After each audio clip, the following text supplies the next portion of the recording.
The debt was $43. That was what brought Caleb Ryder into Red Mesa on a Thursday afternoon in late October, when the sky had gone the color of old pewter and the wind off the mesa carried enough bite to make a man pull his collar up and keep his head down. $43 in change, owed by a farmer named Denton Reed for a mule Caleb had sold him on credit 14 months ago. It wasn't a fortune.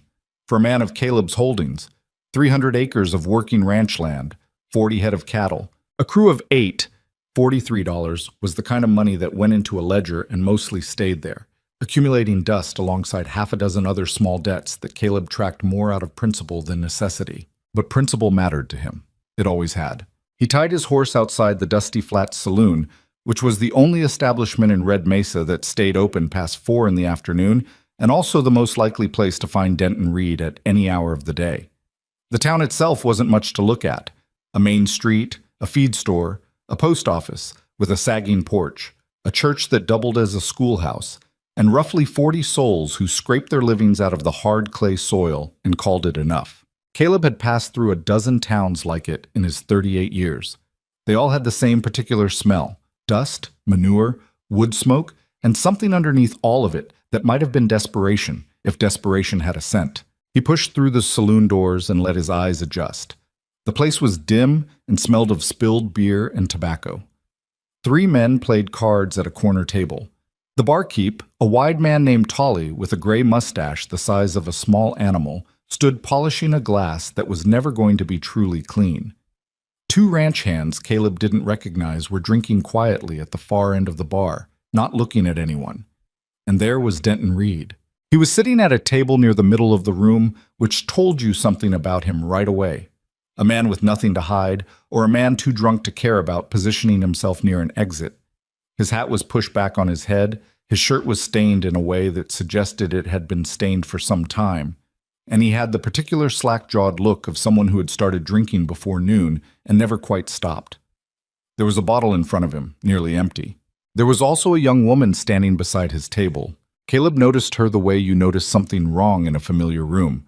Not immediately, but then all at once. She was maybe 20, 22 at the outside, dark hair pinned back with a couple of loose strands falling across her forehead. She wore a plain gray dress that had been mended in at least 3 places Caleb could see from the doorway, and she was standing very still in the particular way that people stand when they are trying not to draw attention to themselves while also being unable to leave. Her hands were folded in front of her. Her eyes were on the floor. Caleb walked to Reed's table. He pulled out the chair across from him and sat down without being invited. "Denton." Reed looked up. Something flickered behind his eyes, a recognition, maybe guilt, maybe just the reflexive wariness of a man who owed money catching sight of the person he owed it to. "Ryder," he said. "Didn't know you were coming today." That's generally how debt collection works. Reed reached for his bottle, poured himself a measure he didn't need. "I don't have it," he said, not bothering with any preamble. "Not the whole thing. I had a bad year. You know how it is." "I know how it is," Caleb said. "I also know you've had 14 months to come up with $43, and the last 3 times I sent word you didn't answer." "I was going to." Reed waved a hand vaguely. "I was working on it." Caleb looked at the nearly empty bottle on the table. He didn't say anything about it. There was no point. "All right," he said. "What can you offer me? Payment plan, property, stock? I'm not unreasonable, Denton. Give me something workable." Reed shifted in his seat. He glanced up at the young woman still standing beside the table, and something passed across his face that Caleb couldn't quite read. Then Reed looked back at him with the expression of a man who had already made a decision and was only now finding the nerve to say it out loud. "I've got her," Reed said. A beat of silence. "I beg your pardon?" Caleb said. "Savannah." Reed jerked his chin toward the woman. "She's my daughter. Good worker. No complaints about her from anybody who's hired her out. You take her for 6 months, put her to work on that ranch of yours, and we call the debt settled." He said it the way a man might offer a wagon wheel or a length of fence post. Practical. Transactional. With his eyes already sliding away like he didn't much want to look at the thing he was describing. Caleb went very still. He'd heard a lot of things in $43 worth of conversation over the years. He had not expected this. He looked at the woman, Savannah, and she had lifted her eyes from the floor now. She was looking at her father with an expression that wasn't surprise. That was the part that hit Caleb low in the chest, the part he couldn't quite shake off afterward when he thought about this moment. She wasn't surprised. She'd known this was coming. Maybe she'd been brought here for exactly this purpose, positioned beside the table like a piece of collateral her father had decided to use. Her jaw was set. Her hands, still folded in front of her, had gone white at the knuckles. "No," she said. Her voice was quiet, but it was steady. "No, Papa, you're not doing this." Reed's face changed. The slack looseness of the drunk hardened into something uglier. "You don't get to say no," he said. "You live under my roof. You eat my food. I earn my keep, and you know it." Her voice was still that careful, controlled quiet, and Caleb could hear the effort it was costing her. "I've been earning my keep since I was 12 years old. You are not settling a debt with me like I'm a—" Reed stood up. He was faster than a man 3 drinks past sense had any right to be. His hand came across and caught her across the cheek with a crack that stopped every conversation in the room. Savannah's head snapped to the side. She caught herself on the edge of the table, one hand gripping the wood, and for a moment she just stood there, with her hair fallen forward across her face and her chest heaving. The saloon had gone absolutely silent. Reed sat back down like nothing had happened, picked up his glass. "She's young and strong," he said to Caleb, as if they were simply resuming the conversation. 6 months. Fair trade. Caleb had not moved during any of this. He had a certain kind of stillness when he was angry. Not the coiled, visible tension of a man about to throw a punch, but something quieter and more deliberate that people who knew him well had learned to recognize as more dangerous than the other kind. The men at the card table had stopped pretending to play cards. Tolly behind the bar had set down his glass. Caleb looked at Savannah. She had straightened up. She had pushed her hair back with one hand. There was a red mark across her cheekbone that was going to become a bruise by nightfall, and her eyes were bright with something that was not— he noticed this specifically— tears. It was something harder than tears. She met his gaze. Her chin came up slightly, which told him something about her that $43 couldn't buy. He looked back at Reed. "Here's what's going to happen, Denton," Caleb said. His voice was perfectly even. "I'm going to pay off this table. I'm going to walk your daughter out of this saloon, and then I'm going to have my lawyer draw up a work contract that is legal, binding, and pays her a fair wage." He reached into his coat pocket and set 3 bills on the table.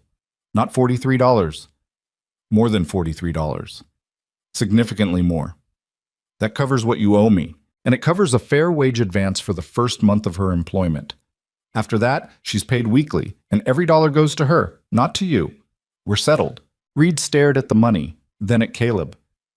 She's a grown woman," Caleb said, "and I've just made her an employment offer. Whether she takes it is her decision." He looked at Savannah. "Miss Reed, would you like a job?" The silence in the room stretched out long enough that Caleb heard the wind pushing against the saloon's front window. Savannah looked at her father. Something moved across her face. Grief, maybe, or the last remnant of a hope she'd given up on a long time ago. Then she looked at Caleb, and the calculation in her eyes was not the calculation of a woman who trusted easily. It was the calculation of a woman who had learned that trust was a thing you spent carefully or not at all. "What kind of work?" she said. "Whatever needs doing," Caleb said. "I run a working ranch, cooking, cleaning, helping with the hands' meals, looking after my daughter. She's 8 and she's a handful. I won't lie to you. Fair pay. Your own room. Nobody puts a hand on you." Savannah was quiet for another moment. Then she picked up the small cloth bag she had apparently set on the floor beside her father's chair. All her worldly possessions, Caleb would later learn, amounted to what fit in that bag. And she said, "All right." Reed shoved his chair back. "Now hold on. We're done here, Denton." Caleb stood. He was taller than Reed by several inches, and he let that fact occupy the space between them for a moment. "You have your money. I have an employee. Anything else you want to say to your daughter, you can say it now, because after today she's on my payroll and under my protection. And if you come onto my property to cause trouble, I will have you removed by the county sheriff before you get to the gate." Reed looked at his daughter. His mouth worked like he was going to say something. Whatever it was, he swallowed it, picked up his glass instead. Caleb walked Savannah out of the dusty flat saloon, into the gray October afternoon, and behind them the door swung shut, and the murmur of voices started up again almost immediately. Because in a town the size of Red Mesa, a thing like that would be talked about for weeks. They rode back toward the ranch, mostly in silence, which suited Caleb well enough. He'd given her his spare horse, a steady gray mare named Opal who hadn't spooked at anything in 6 years, and Savannah sat the saddle like someone who had ridden working horses her whole life, easy and economical, not the decorative kind of riding you saw sometimes with women from town families. She knew what she was doing. He waited until they'd cleared the town limits before he said anything at all. "The contract will be proper," he said. "I meant what I told him. You'll have your own room in the main house. There's one off the kitchen that's been sitting empty. You'll eat with the household, not separately. My cook, Mrs. Drummond, she runs the kitchen and she's particular about it, but she's fair." Savannah was looking at the road ahead. "How old did you say your daughter was?" 8. Her name's Lily." "Her mother?" Died when Lily was 4. Fever. He said it the way a man says a fact he has repeated enough times that it no longer cuts him in the place it used to, though Caleb had private doubts about whether that was entirely true. Savannah nodded slowly. "I'm good with children," she said. Not boasting, just stating a fact, the same way she might tell him she knew how to mend a shirt or saddle a horse. "I figured," he said. Another stretch of silence. The road bent around a stand of cottonwoods, and the flat clay ground gave way to the grass that meant they were getting close to better land. His land, the kind of land that had taken him 15 years and a fair amount of bad luck to accumulate. "You didn't have to do that," Savannah said abruptly. Caleb glanced at her. "Do what?" "Pay more than he owed you. You didn't have to do that." She kept her eyes on the road. The bruise on her cheek had started to show properly now, a darkening along the bone. "You could have just said you weren't interested and ridden back home." "I could have," he agreed. "So why didn't you?" He thought about that for a moment, not because he didn't know the answer, but because he wasn't sure he could explain it without sounding like he was making himself out to be something he wasn't. "Because nobody should have to stand in a saloon and watch their father sell them like livestock," he said finally.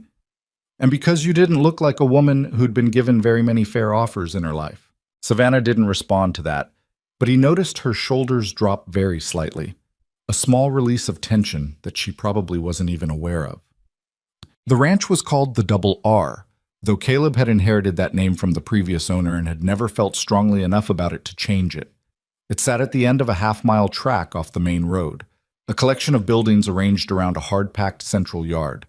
The main house, the bunkhouse, the barn, a smaller equipment shed, and a chicken coop that had survived 2 bad storms and seemed determined to survive a third.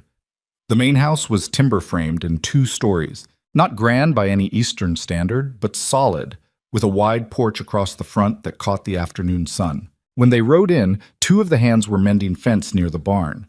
A third, a young man named Cody Marsh, barely 20, all elbows and enthusiasm, was crossing the yard with a bucket in each hand and nearly walked into his own feet when he saw the woman riding in beside Caleb. "Mr. Ryder," he said, stopping. His eyes went to Savannah with the particular transparency of a 20-year-old who had not yet learned to disguise where his attention was. "You bring somebody back from town?" "New employee," Caleb said, swinging down from his horse. "Savannah Reed. She'll be helping Mrs. Drummond with the house and looking after Lily. Savannah, this is Cody Marsh. He's been with me about a year and he works hard, though he tends to drop things when he's distracted." Cody went red in a way that was almost impressive. I wasn't, he looked at Savannah. "Ma'am, welcome."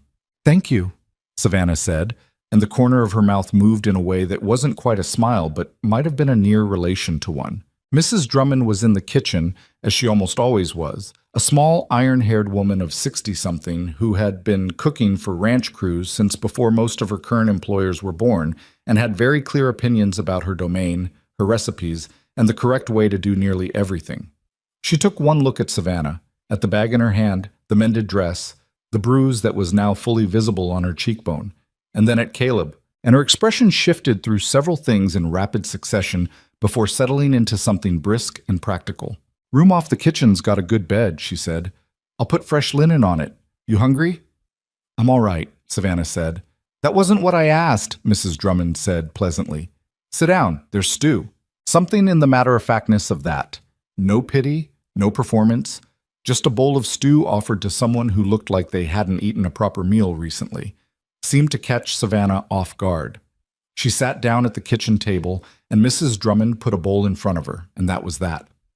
Caleb excused himself to find his lawyer's address and get a letter written before the week was out. He found Lily where she usually was at this hour, in the barn, allegedly brushing down one of the horses, but actually sitting in an empty stall reading a book she'd borrowed from the school teacher. She was 8 years old and small for it, with her mother's dark eyes and a habit of asking questions that went sideways in directions Caleb wasn't always prepared for. She looked up when he came in. "You're back," she said, with the tone of someone confirming a hypothesis. "I am," he said. "We have a new person staying at the house. She's going to help Mrs. Drummond and look after you a bit." Lily considered this. What happened to her face? Caleb paused. He'd hoped to avoid this specific topic for at least 24 hours. She had some trouble before she came here. What kind of trouble? The kind that's behind her now. Lily looked at him with her mother's eyes, which had always made it harder than it should have been to deflect questions. Did somebody hurt her? Yes, he said, because he'd made a decision early in her life that he wasn't going to lie to her about the existence of hard things, only calibrate how much detail she needed. But she's safe now, and I expect you to be kind to her. I'm always kind, Lily said, with the perfect confidence of a person who has never seriously questioned this about themselves. You once told Mrs. Drummond her biscuits tasted like chalk. That was honesty, not unkindness. Lily. She sighed with the weight of someone asked to compromise their principles. I'll be kind, she said. Can I meet her now? Lily met Savannah that evening at the dinner table, which in the Double R household meant the large table in the kitchen where everyone who worked the house ate together. Caleb, Lily, Mrs. Drummond, and whoever happened to be in from the bunkhouse. That night, it was Cody and two older hands named Walt Greer and Harlan Boucher, who had between them about 60 years of ranch work and the kind of weathered quietness that comes with knowing what matters and what doesn't. Savannah sat at the end of the table with her hands folded in her lap, waiting for a signal that it was all right to eat, and Caleb noticed that, the waiting, though he didn't call attention to it, just passed her the bread directly and said, "Help yourself?" in a tone that was meant to settle the question of whether she was welcome at the table. Lily, seated directly across from Savannah, stared at her for approximately 45 seconds before saying, "Your hair is really long." "Lily," Caleb said. "It is, though." Lily looked at Savannah. "Can you braid it? Mine always falls out." "Usually it falls out because you put it in yourself," Mrs. Drummond observed. "Mrs. Drummond puts them too tight," Lily said. "No offense." "Some taken," Mrs. Drummond said serenely. Savannah's mouth did that near smile thing again. "I can braid hair," she said to Lily. "If you want, I can show you how to do your own so it holds." Lily turned to Caleb with the expression of someone who has just been told that Christmas will be arriving ahead of schedule. "She can braid," she informed him. "I heard," he said. "Can she stay?" "She already said she was staying. I mean, forever." "Lily, I'm just asking." Savannah laughed. It was a small sound, surprised out of her, and it changed her face entirely, took the careful watchfulness out of it, and left something younger and warmer in its place. It was the first time Caleb had heard her laugh, and it struck him as the kind of laugh that hadn't been used very often, and probably should have been. Walt Greer, who had not said a single word through any of this, quietly helped himself to more stew, and kept his opinions to himself, which was what Walt Greer did about most things. The contract arrived from Caleb's lawyer in Prescott 8 days later, written out in proper legal language, 2 copies, both signed by Caleb and witnessed. He brought it to Savannah at the kitchen table one morning before the breakfast was done and set it in front of her. "Take your time reading it," he said. "Ask me anything you're not clear on." She read it slowly and carefully, which told him she could read well, which for a farmer's daughter in this part of the territory wasn't something he'd taken for granted. She got to the wages section and looked up at him. "This is too much," she said. "It's the going rate for a household manager," he said, "which is more or less what you'll be doing. Mrs. Drummond cooks, but she's getting older and she'll appreciate the help. You're managing the household, looking after Lily when I can't, That's skilled work. I've never been paid this much for anything. Then it's been too long coming. He pushed the second copy toward her. That one's yours to keep. She looked at the paper in her hands for a moment. Then she picked up the pen he'd left on the table, signed her name, and slid the first copy back to him. Her handwriting was clean and careful. A person who'd been taught to write by someone who cared about it. Caleb folded his copy and put it in his breast pocket. "Welcome to the Double R, Miss Reed," he said. "Properly, this time." "Savannah," she said. "You can call me Savannah." "Caleb," he said. She nodded once, with the particular gravity of someone accepting a thing that costs something to accept. Then she stood up, put on her apron, and went to help Mrs. Drummond with the bread, because there was work to do, and she had never in her life seen any point in sitting still when there was work to do. October gave way to November, and November settled in with the particular cold of high desert country. Not the wet, brutal cold of the north, but a dry, sharp cold that came down off the mesa at night and left frost on the water trough every morning. The ranch contracted inward the way all working ranches do in winter, pulling people closer to the fire and the barn, reducing the daily circuit to what was necessary and no more. Savannah had been at the Double R for 3 weeks when Caleb first noticed that the hands had started treating her differently. It wasn't a dramatic change.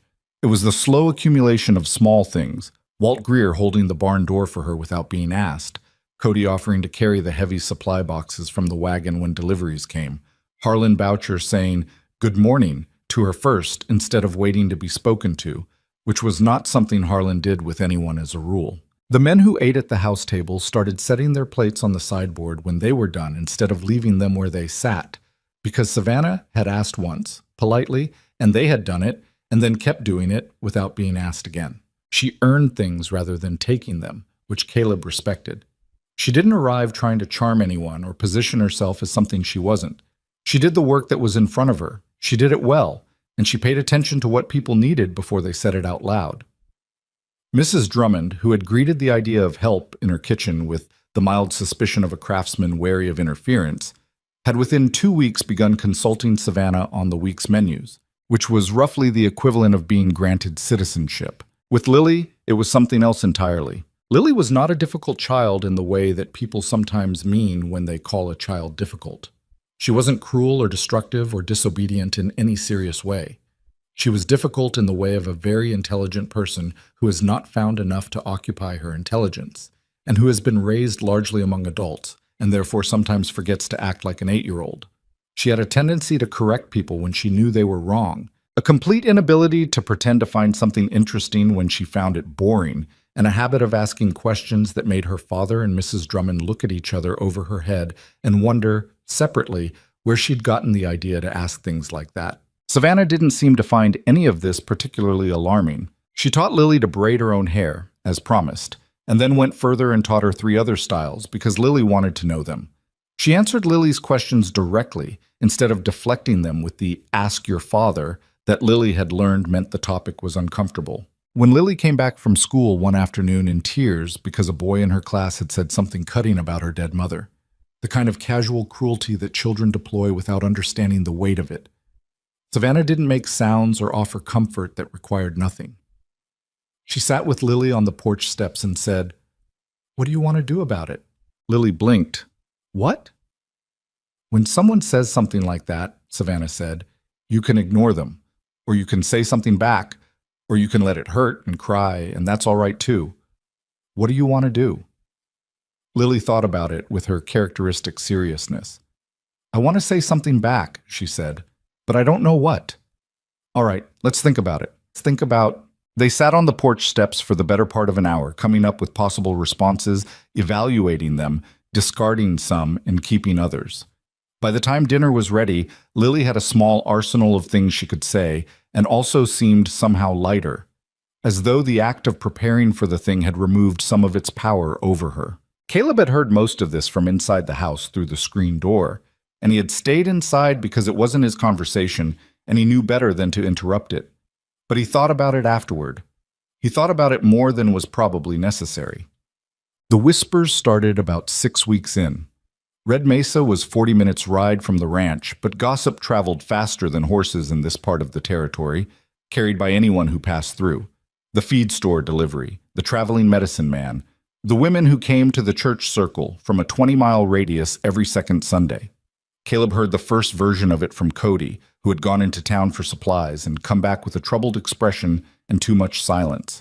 "Something you want to tell me?" Caleb said, finding him in the equipment shed. Cody turned a wrench in his hands. "People are talking," he said. "About Miss Savannah. About why you brought her." Caleb waited. "They're saying you—" Cody stopped. Started again.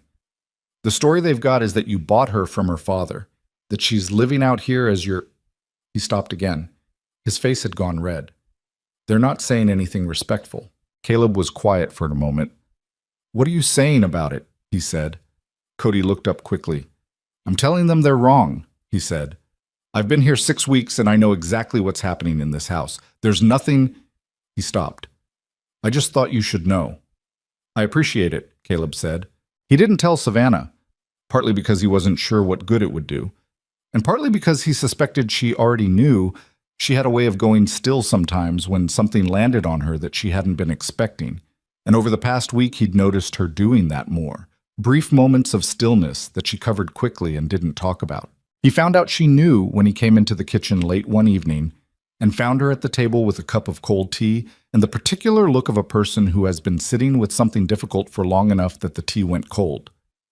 "People talk," she said before he could ask. "They do.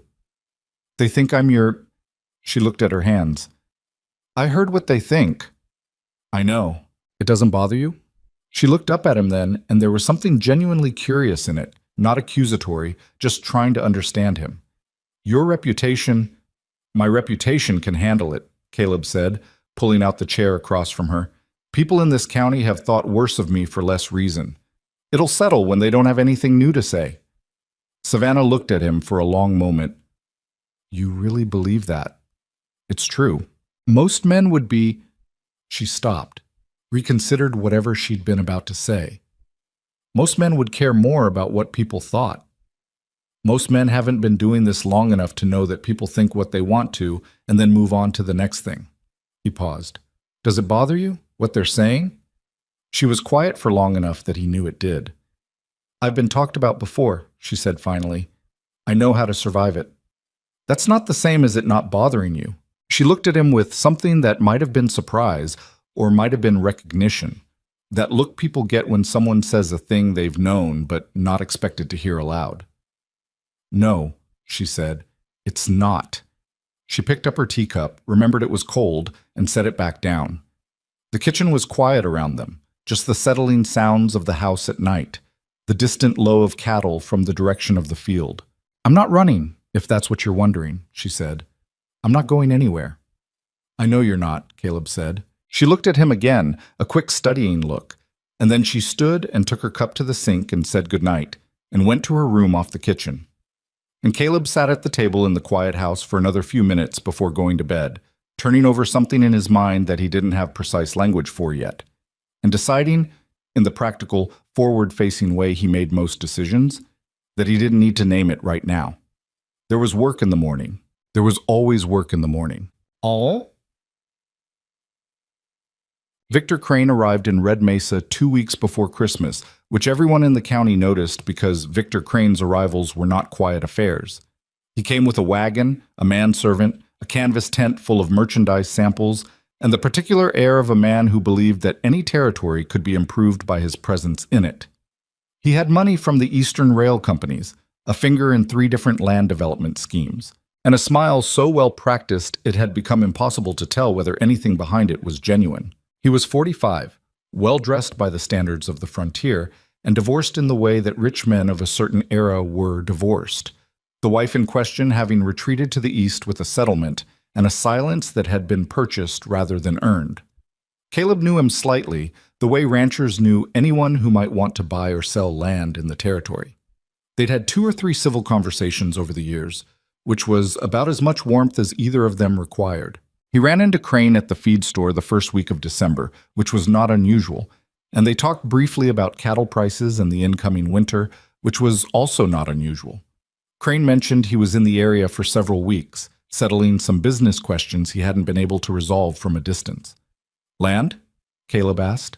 Among other things, Crane said, pleasantly vague, he had a quality of pleasantness that was like a locked door with a cheerful mat in front of it. I hear you've expanded the double R.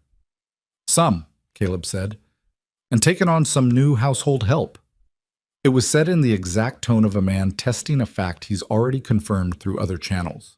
Caleb kept his expression easy. Word gets around, he said. Small territory, Crane smiled. I may come by and see you. There are some matters I'd like to discuss. You're welcome any time, Caleb said, which was true in the way that most polite social lies are, technically accurate but carrying a second meaning. He didn't think much about it on the ride home. He had a gate that needed rehanging and a decision to make about a new bull before spring, and Victor Crane was a man he'd managed fine by keeping at arm's length for 10 years. He thought about it more after Crane rode out to the Double R 4 days later. He came in the late morning when Caleb was in the yard going over the spring planting schedule with Walt and Harlan. Crane rode up, tied his horse, and handed off the niceties with the efficiency of a man whose time was money. How was the winter? Fine weather. Remarkable spread you have here, Ryder. Then he looked toward the house in a way that was just barely too deliberate. I wonder if I might trouble you for a cup of coffee, he said, and I'd hope to speak to the young woman who's been working for you. Miss Reed, I believe? Caleb looked at him. I have a proposition that might interest her, Crane said. He said it mildly, the way he said most things, his tone preemptively brushing aside the question of whether this was appropriate. A business matter. What kind of business matter? Crane's smile stayed exactly where it was. I'd rather discuss it with her present, if you don't mind. It concerns her more than you. Caleb looked at Walt, who had gone very still in the way of a man who is listening carefully while pretending he isn't. He looked back at Crane. I'll ask her, he said. She can decide if she wants to talk to you. He went inside, found Savannah in the kitchen folding laundry, and told her flatly that Crane was outside and had asked to speak with her about something he'd called a business proposition. She set down the shirt she was holding. About what? I don't know. He wouldn't say. He paused. You don't have to talk to him. She thought about it for a moment. I'll hear what he has to say, she said. They came out to the porch. Caleb, Savannah, Crane, and by the accident of proximity, Cody, who happened to be working near the barn, and was suddenly finding that section of fence extremely interesting. Crane turned his most practiced smile on Savannah, and Savannah regarded him with the careful, neutral face she'd worn the first day Caleb met her, the face that gave away nothing. Miss Reed, Crane said, I've heard you're a woman of some considerable capability. The people of Red Mesa speak very highly of you. That's kind of them, Savannah said. I'll be direct, Crane said, and paused in a way that suggested directness was something he put on rather than something he was. I'm in the position of looking to establish a household of some permanence in this territory. I have considerable resources and the intention to build something substantial here. I'm looking for a wife. He let that land. I believe you might be an excellent candidate. I'm prepared to offer you a position of great security, a home, financial stability, social standing, in exchange for your hand. He smiled at her, and perhaps in exchange for your contract with Mr. Ryder, which I'm also prepared to purchase at a fair price. There was a silence. Savannah looked at him steadily, and Caleb, watching from where he stood at the edge of the porch, had the sense of watching someone he'd understood as cautious become, very quietly, something more than that. No, thank you, she said. Crane's smile adjusted itself. I don't think you've fully considered... I said no. Her voice was still even, still that careful quiet, but there was something different underneath it now. Not the controlled tension of someone trying not to make a scene, but the simpler, clearer quality of a woman who knows what she means. My contract isn't for sale, neither am I.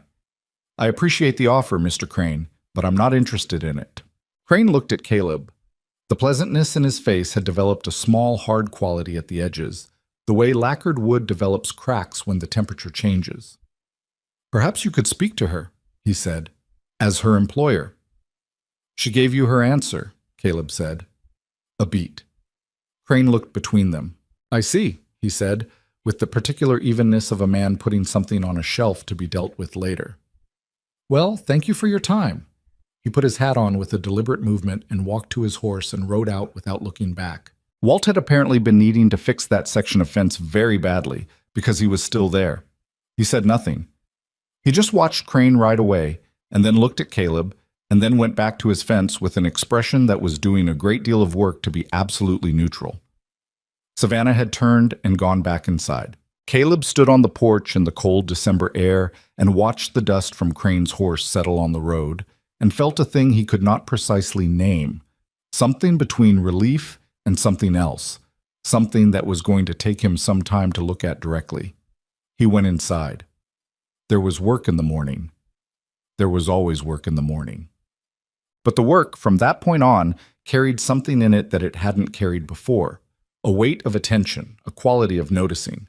He noticed the way Savannah moved through the house like she'd come to belong in it, not the tentative borrowed presence of a new hire, but the ease of someone who has decided quietly that a place is hers.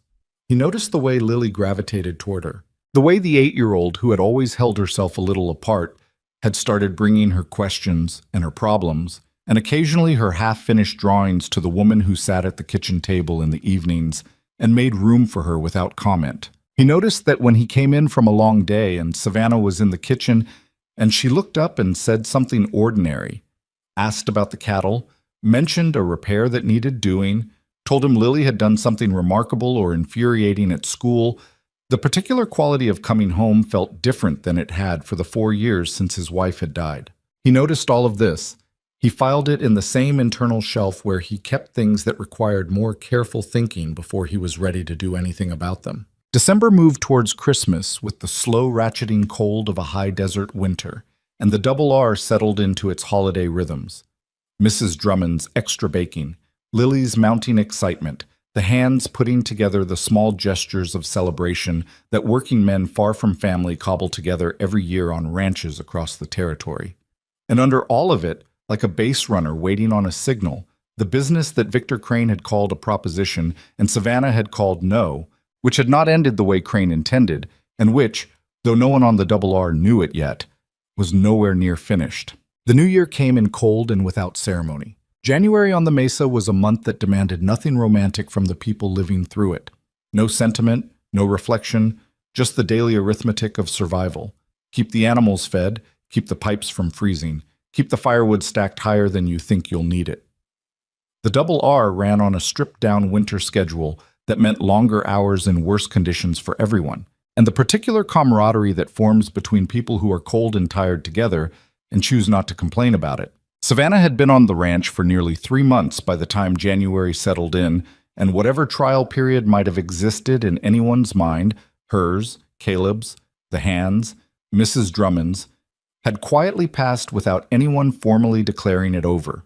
She was simply there, the way the kitchen table was there, the way the morning coffee was there, a thing the household had organized itself around without any meeting being called to decide it. She'd stopped flinching at unexpected sounds around the 6-week mark.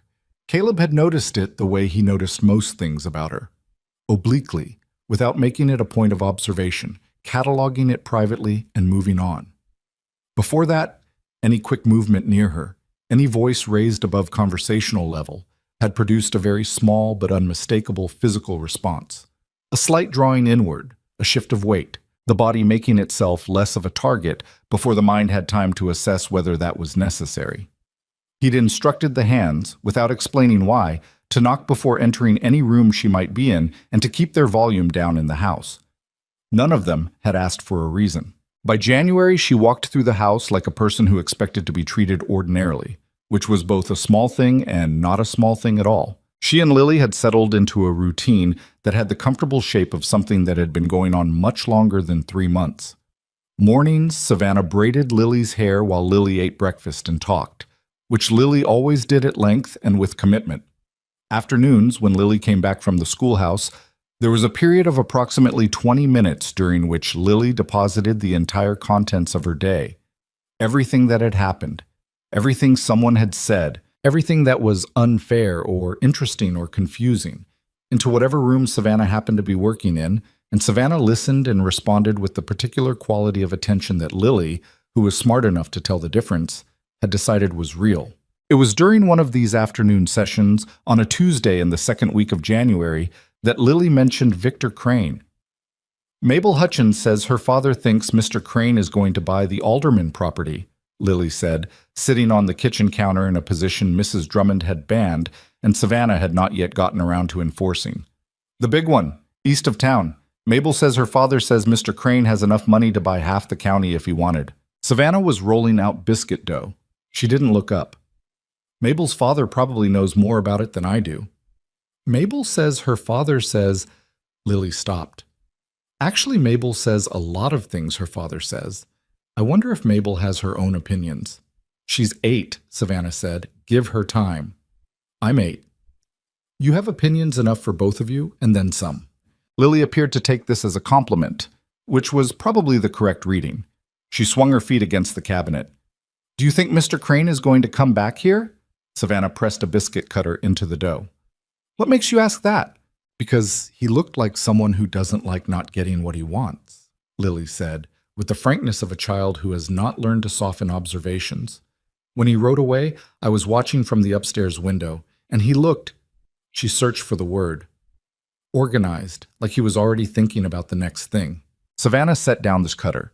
She looked at Lily with an expression Caleb might have recognized, that brief pause before speaking that meant she was deciding how honest to be. You're probably right, she said. Are you scared of him? No, Savannah said. Then, because Lily had the kind of ears that could hear the difference between a true no and a performing one. Not of him exactly, of what someone like him can do when they decide they're owed something. Lily absorbed this quietly. Then she said, Papa won't let anything happen to you. I know that, Savannah said. He's very... Lily made a gesture with both hands that was apparently meant to convey something comprehensive. He's not always easy to talk to, but he's the kind of person who does what he says. I know that too, Savannah said, and she went back to her biscuits with an expression that was not quite neutral and not quite anything else that could be named simply. What Lily had said about Crane looking organized proved to be more accurate than either of them could have predicted. He appeared in Red Mesa in mid-January with purpose and resources, and the particular energy of a man operating on a timeline he hadn't shared with anyone.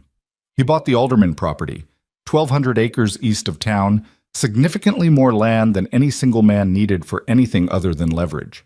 He set up an office in the building that had previously been used as a land surveyor's workspace and hired 2 men from out of county to staff it. He hosted a dinner at the saloon for half a dozen of the area's significant landowners and merchants. A dinner that was described by those who attended as very pleasant and about which details were remarkably sparse in the retelling. Caleb heard about most of this through Walt, who had a cousin in town, and through the feed store owner who had a gift for synthesizing everything he heard across his counter into a coherent picture of local activity. He heard about the dinner specifically from the county land registrar, a careful man named Jessup, who had attended and come away with the specific mild discomfort of a man who has eaten well and listened politely and is not entirely sure what he's been recruited into.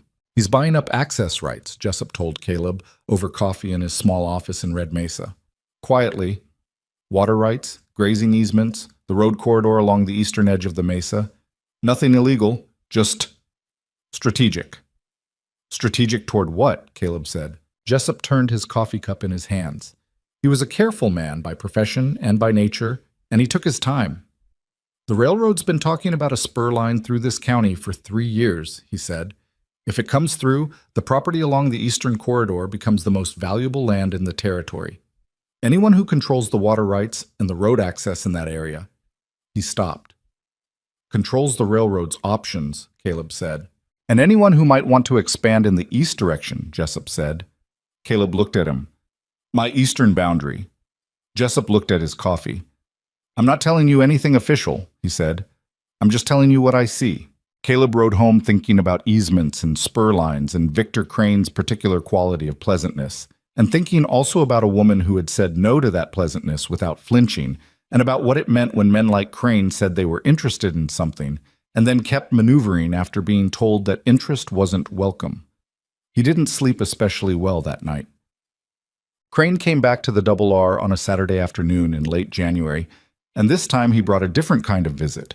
Not a social call, not a veiled proposition, but something dressed in the language of business that had the structure of a threat if you read it right. He came alone, which was polite, and he asked for Caleb, not Savannah, which was also polite.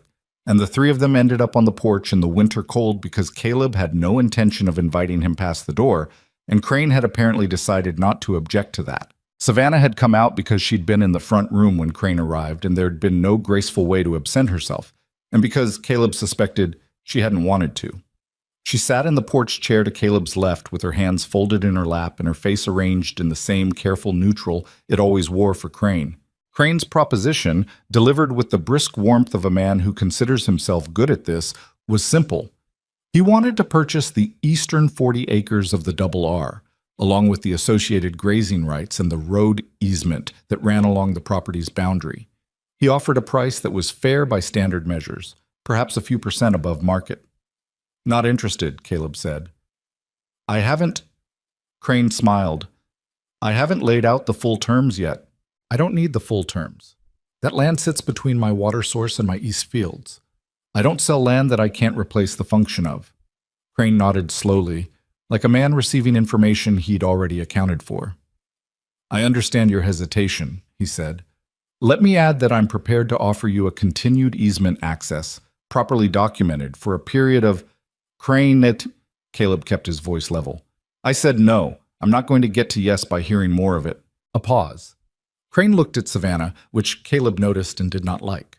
You've built something good here, Crane said, still addressing Caleb, but with the quality of a man who is demonstrating his peripheral vision.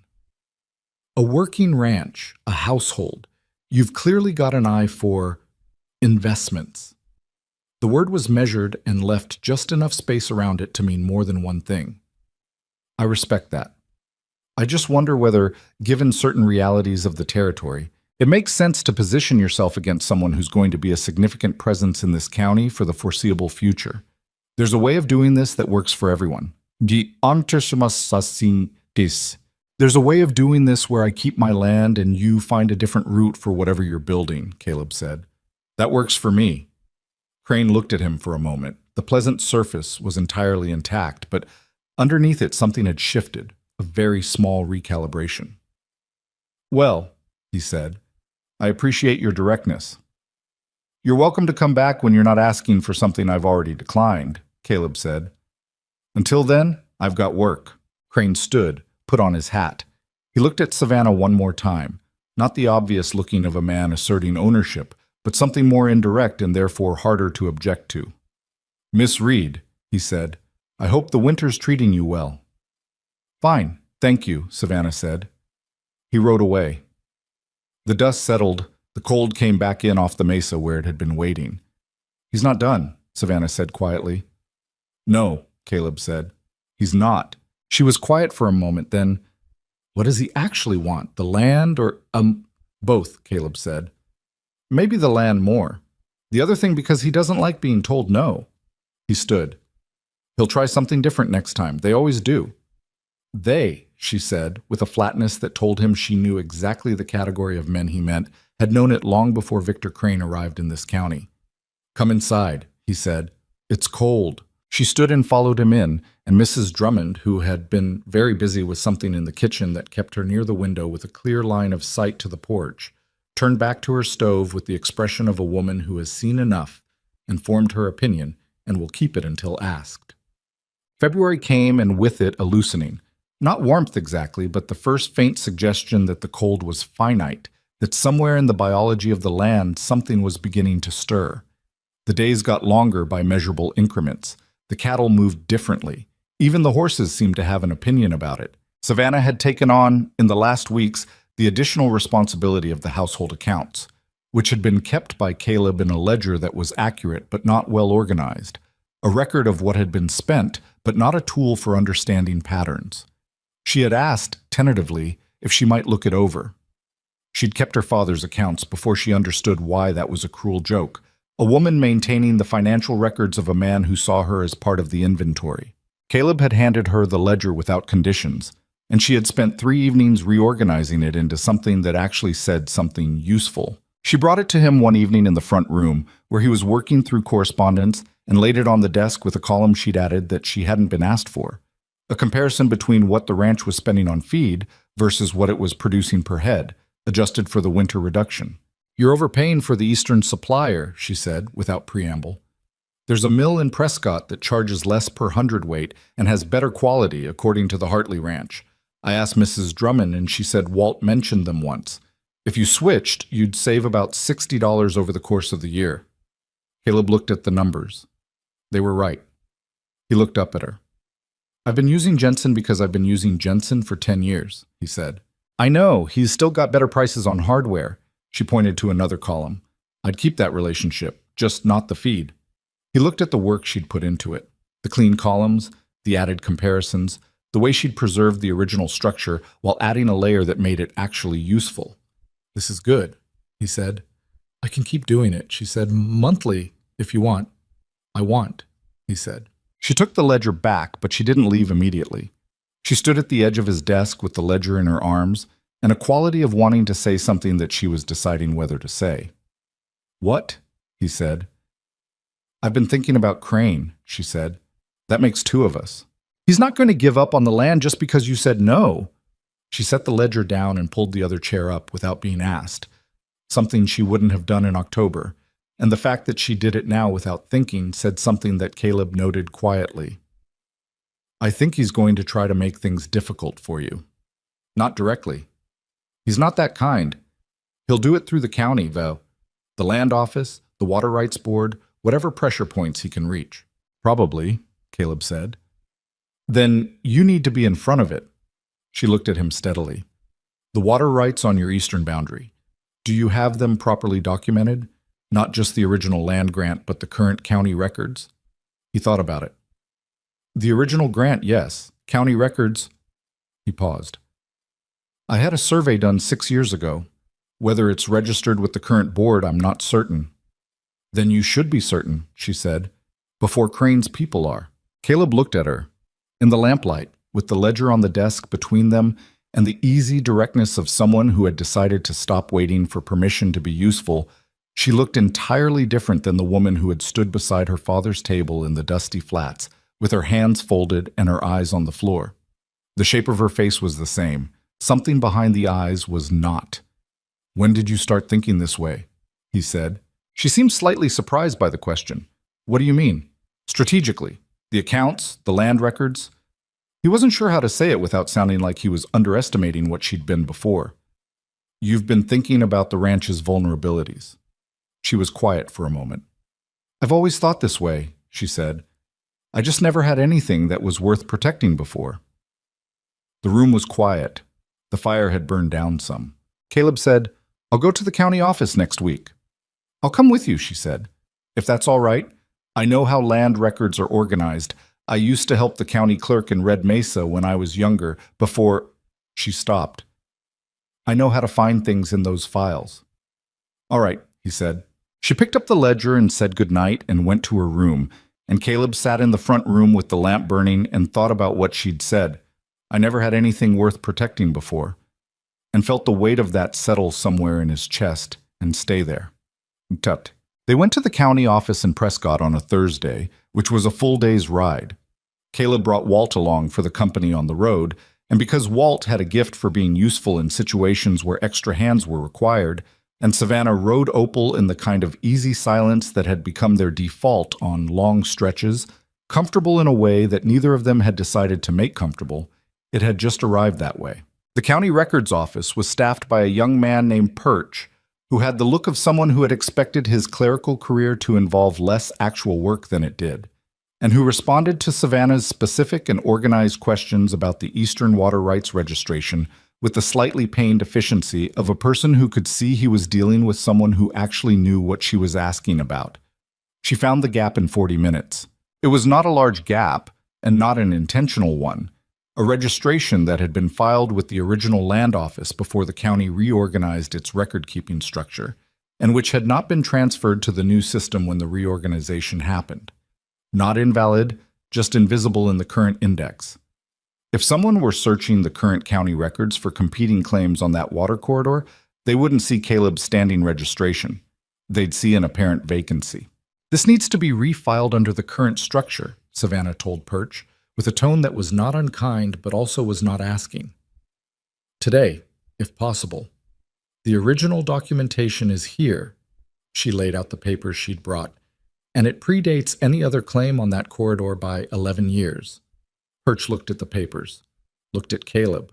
Caleb said, "Whatever she needs, whatever." It took 2 hours and required Perch's supervisor, a tired woman named Aldred, who had been doing county land administration for 20 years, and who looked at Savannah's organized documentation with the slow nod of someone recognizing competent work when it appears. By the time they were done, Caleb's water rights were properly indexed in the current system, stamped, witnessed, and as protected from challenge as 11-year-old documentation could be. They ate lunch at a decent place near the courthouse. Not a celebration exactly, but the kind of meal that follows a morning of hard, effective work, and which tastes better than its ingredients would suggest. "If he'd filed a competing claim before we did this," Caleb said, "how bad would it have been?" Savannah tore off a piece of bread. "Bad. Not unsurvivable, but months of legal dispute, and in the meantime you'd have had to operate carefully. Could have affected your spring planting if it dragged on." She paused. "He may already know about the gap. Someone who did a thorough search of the current index would have found it. So we may have beaten him." "May have." She looked at her plate. "He'll find another angle." "He always does," Walt observed from the other end of the table, which was the longest sentence Walt had contributed to the entire day, and which Caleb and Savannah both acknowledged by not responding to it, which was the appropriate tribute to a Walt Greer observation. Oz. They were right. Crane found another angle. In the first week of March, Denton Reed appeared in Red Mesa after what seemed to have been an extended absence from the area. He was slightly less disheveled than the last time anyone had seen him, which suggested he'd had access to money recently, which was interesting given that Reed had not been known for the last several years to have access to money. He drank at the Dusty Flats and talked to people, in the particular way of a man who has been sent to talk to people. Not circulating naturally, but visiting specific individuals, having specific conversations, with the quality of someone working from a list. Caleb heard about this from Cody, who had gone to town for supplies and run into 2 different people who mentioned it independently. He thought about whether to tell Savannah. He thought about it for about half a day, which was longer than he usually spent on decisions, but which was justified by the particular quality of the decision. Whether to hand someone a piece of information that would hurt them and that they might, in some reasonable argument, be better off not having. He told her that evening. She was in the kitchen, sitting at the table after dinner with a cup of tea she was actually drinking this time. He sat down across from her and said, "Your father's back in Red Mesa." She went very still. "Cody saw him," Caleb said. "He's been talking to people. I don't know yet exactly what he's saying, but the people he's visiting aren't random." She looked at the cup in her hands. Something moved across her face that was hard to categorize. Not fear, not quite grief, more like the specific weariness of a person who had hoped a particular chapter was finished and is being shown it isn't. "Crane," she said. "That's my guess." "He'd know that my father would do just about anything for a bottle and some cash," she said, with the flat clarity of someone who has long since run out of softening language for a hard fact. "What's he trying to do with him? Get him to say something about me, make trouble for you, or—" "I don't know yet," Caleb said. "I'm trying to find out." She nodded slowly. She looked at the table surface for a long moment. "I'm sorry," he said. She looked up. "For what?" "That he's your father, and he's doing this." Her expression shifted in a way he couldn't fully read.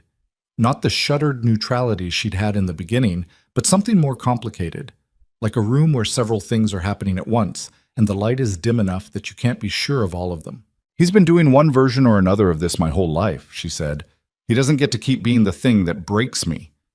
She said it quietly and with certainty. Not as a performance of strength, but as a plain statement of fact. "What do I need to do?"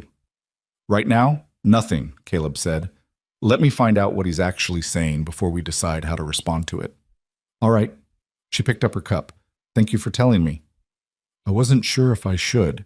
"You should always tell me," she said. "I'd rather know." He looked at her across the kitchen table, in the lamplight, with the winter cold pressing against the windows, and the house quiet around them, and something settled into place in his understanding of her that had been assembling itself for months.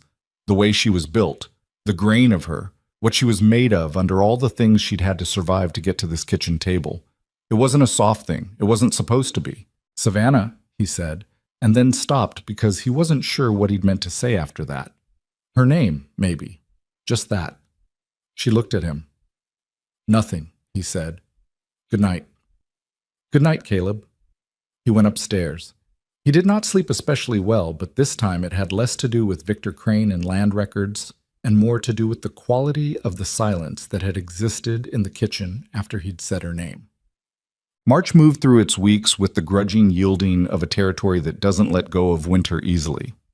The days were getting warmer, but the nights held the cold like they had a personal stake in it, and the ranch crew worked the long middle hours between freeze and thaw with the efficiency of people who've learned not to waste the functional parts of the day. Savannah had started joining the morning briefings. It had happened gradually, without a formal invitation. She would be in the yard when Caleb gathered the hands for the day's assignments, and after the first few times she'd lingered on the edge of the group, he'd started including her in the conversation as a matter of course, asking what the kitchen needed in terms of timing, whether the household had particular requirements that should factor into the day's plan. And she had started offering things he hadn't asked for. Observations about the cattle she'd noticed from the kitchen window, a question about a section of fence she'd walked past that didn't look right, information she'd gathered from Mrs. Drummond about what the neighboring ranches were doing with their spring planting. Walt had said nothing about this. Walt said nothing about most things, but his particular quality of saying nothing about this had the character of approval.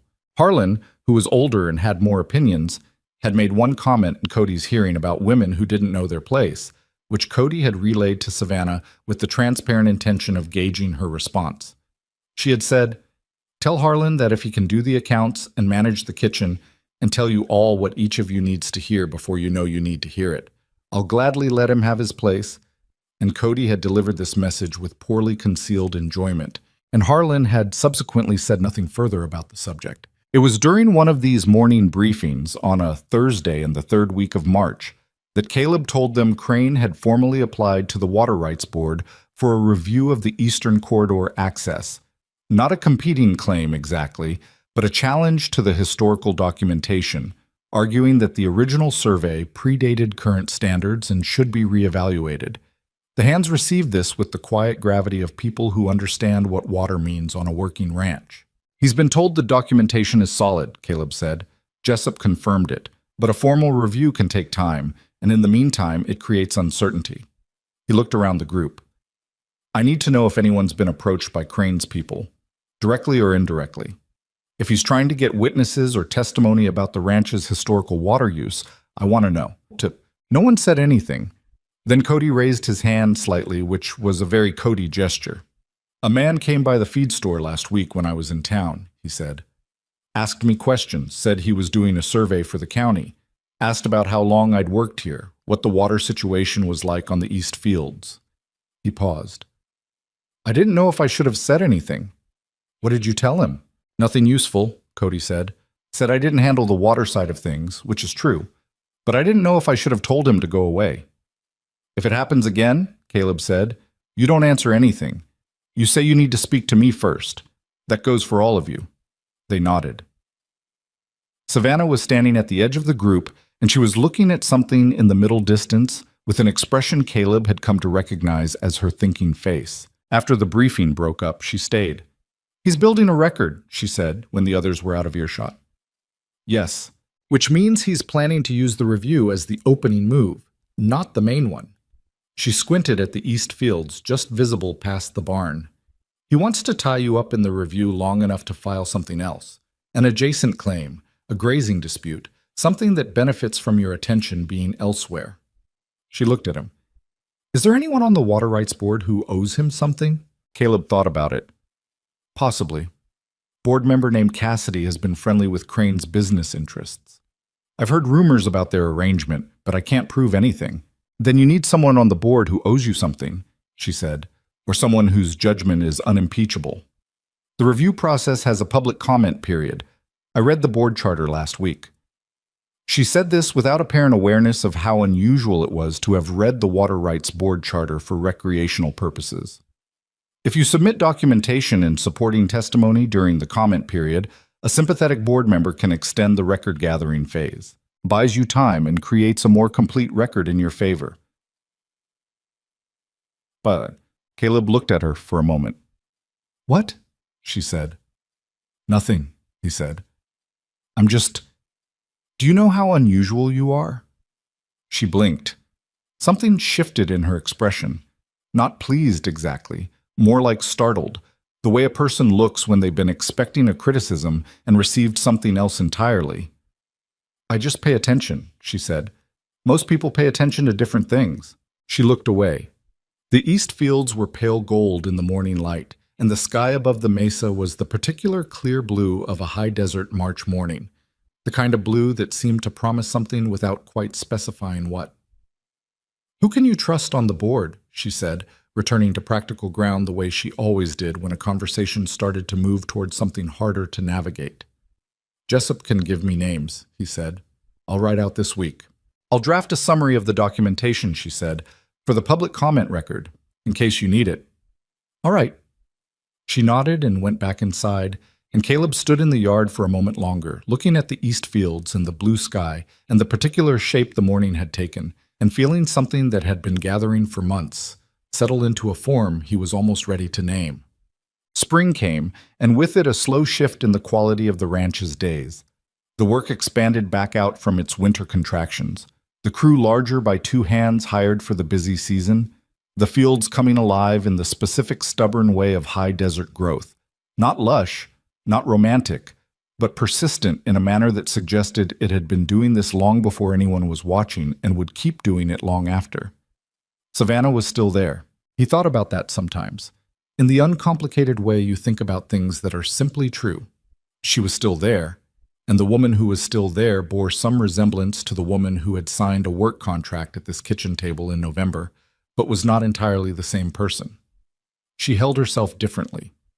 She spoke first, now, instead of waiting to be spoken to. She'd made 3 friends in town: the schoolteacher, a woman named Clara who ran the dry goods store, and improbably the county land registrar's wife, who had come out to the Double R for a visit in February and left 3 hours later, having apparently decided Savannah was someone worth knowing. She'd started having opinions about the ranch. Not just the household accounts, though the accounts were now a model of organization that had saved Caleb money in 2 separate categories, but the operation itself. Questions about the cattle rotation, observations about the fencing pattern on the south pasture, a suggestion about the spring planting schedule that Walt had listened to with his characteristic silence and then, 2 days later, implemented without comment. It was Walt who said something about it, which surprised Caleb because Walt did not typically say things. He found Caleb in the equipment shed in the first week of April and stood in the doorway for a moment in the way of a man deciding whether to commit to a conversation, and then said, "She's good for this place." Caleb looked up from the gear he was sorting. "I know." Walt nodded. He appeared to be working up to something with the effort of a man who has used up most of his word allotment for the year. "And she's good for you," he said. Caleb went still. "Not saying anything else about it," Walt added quickly. "Just saying what's there." He turned and went back out into the yard. Caleb stayed in the equipment shed for a moment, looking at the gear in his hands, and then set it down carefully and went back to what he'd been doing, which was harder to concentrate on than it usually was. The problem, if it was a problem, was that Walt was not wrong, had not been wrong. And Caleb was an honest enough man, in the privacy of his own understanding, to have known it for a while. She was there at the kitchen table in the mornings and the evenings, and sometimes in the middle of a working day when she came out to the yard with water, or a question, or a piece of information he needed. She was there in the way Lily talked about her, with a matter-of-fact warmth that told him his daughter had made a decision about this person that did not admit of revision. She was there in the gap her absence would leave if she chose, someday, to go, a gap that had gotten wider and less manageable looking the longer he thought about it. He had not said any of this. He was not sure he had the right to. The contract between them was a work contract, and she had come to it under circumstances that had given her very little room to refuse. And however freely she seemed to inhabit this place now, however clearly she had made her own choices within it, there was a question of whether the foundation of the thing allowed him to introduce a different kind of wanting into it without contaminating the freedom she'd found. He thought about this with the careful discipline of a man who has learned that some decisions made too quickly cannot be unmade.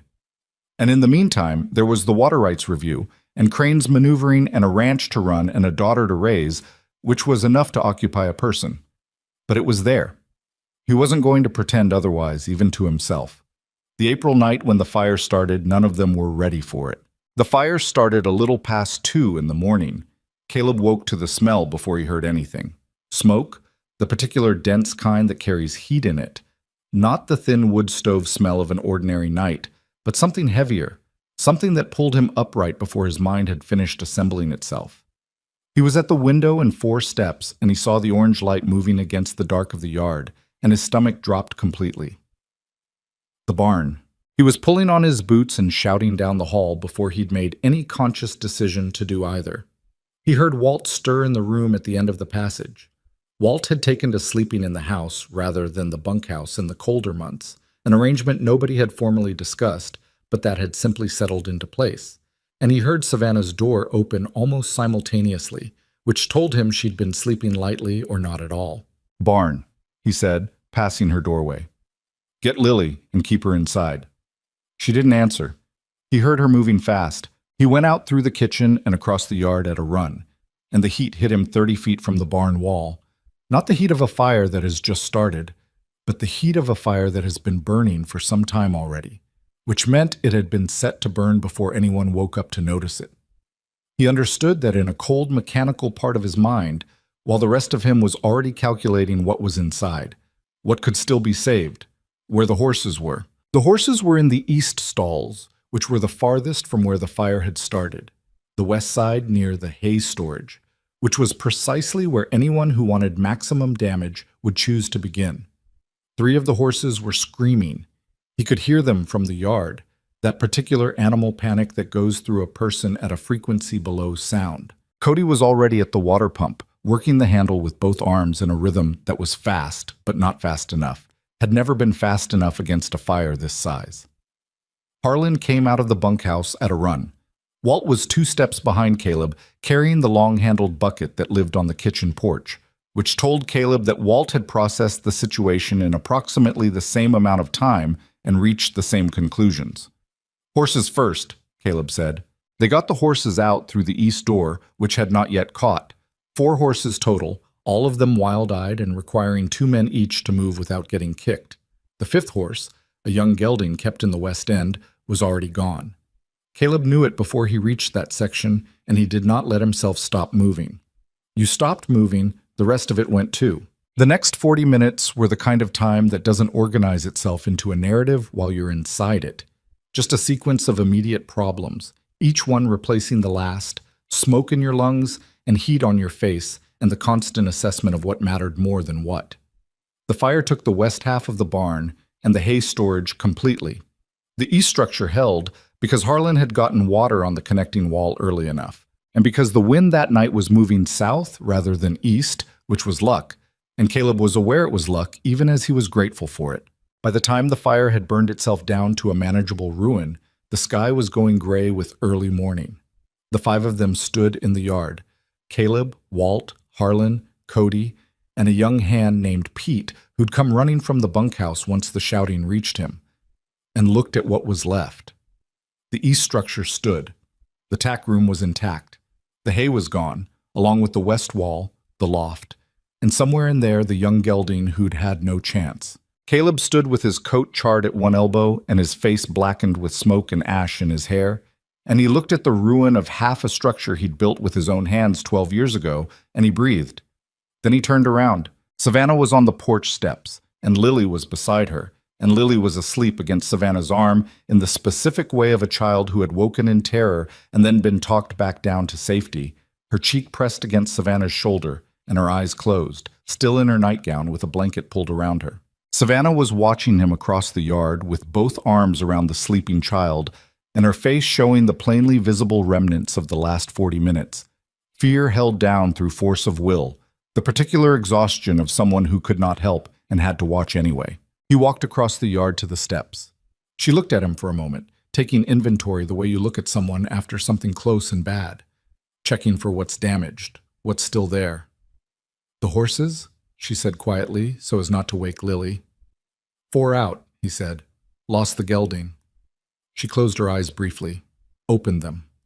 The structure? East section standing, west half's gone. He sat down on the step below where she was sitting, his elbows on his knees. The smoke smell was on everything, his clothes, his hands, the air itself. We were lucky with the wind. I know, she said. She'd been watching. She'd known every minute what the wind was doing. Caleb, she said it quietly in a way that meant she had something to say and was deciding how to say it. The way it started, the west wall, near the hay, someone who knew what they were doing would, I know, he said. A silence. We can't prove it yet, he said. No, she agreed. But we both know. He looked at the smoldering ruin of the west wall and thought about Victor Crane riding away from the Double R with that small, hard adjustment behind his pleasant expression, and about Denton Reed appearing in Red Mesa with money and purpose after years of neither, and about the water rights review and the Eastern Corridor and the particular patience of men who are accustomed to achieving what they want through indirect means. Get some sleep, he said. Both of you. Lily won't wake up easily, Savannah said. She's completely gone. Carry her in. I'll stay out here a while. Savannah stood carefully, shifting Lily's weight without waking her. The girl was small enough still to be carried, though she was at an age where she'd have strong opinions about that fact in daylight. Savannah got her up the steps and through the door, and Caleb heard them inside. A murmur, the creak of Lily's bed. And then the house was quiet again, and he sat on the porch steps in the gray pre-dawn and smelled the smoke and listened to what it was telling him. The county sheriff came out 2 days later. His name was Briggs, a man in his mid-50s with the weathered, careful face of someone who had been doing this long enough to have seen the ways people covered things up and also the ways they failed to. He walked the burned section with Caleb and Walt, asked questions without committing to conclusions, and took notes in a small book he kept in his breast pocket. What I can tell you, Briggs said, standing at the edge of the fire damage, is that the point of origin is consistent with accelerant use. Whether that's negligence or intention is harder to say at this point. Someone left an accelerant against the hay wall of a working barn, and it's hard to say if it was intentional, Walt said. It was by some distance the most words Walt had spoken to the sheriff, and possibly to anyone outside the Double R in a year. Briggs looked at him. What I mean is I can't tell you who without more, Briggs said, with the patience of a man who has explained legal standards before. You got anyone specific in mind? Victor Crane, Caleb said. He's been pressuring me to sell my eastern boundary and I've declined. He's had dealings with a man named Denton Reed who has reason to want to make trouble for this ranch. Briggs wrote something down. Crane's a significant property owner in this county now, he said, which was not a statement of opinion, but was also not nothing. I know what he is, Caleb said. Briggs looked at him. I'll make inquiries, he said. That's what I can offer you right now. If I find something solid, I'll be back. He rode out, and Caleb watched him go with the particular frustration of a man who has done everything through proper channels and is being told that proper channels take time. He was still standing in the yard when Savannah came out of the house.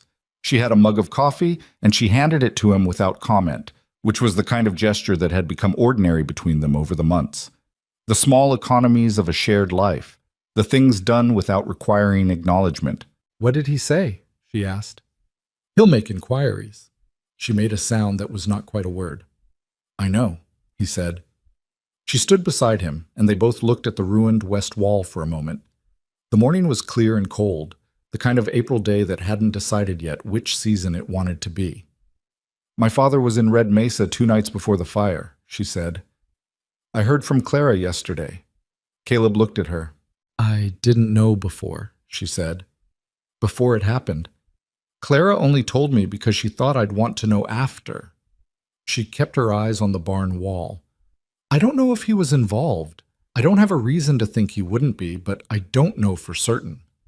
You don't have to carry that, he said. I'm not carrying it, she said, in a tone that suggested she was in fact carrying it, had been since Clara told her, but had not yet decided how much weight to assign it. I'm just telling you what I know. She looked at him then. Because you should always know. He remembered saying that to her, months ago at the kitchen table. He hadn't expected it to become a principle she'd kept. "Thank you," he said. She nodded. She started to go back inside, then stopped.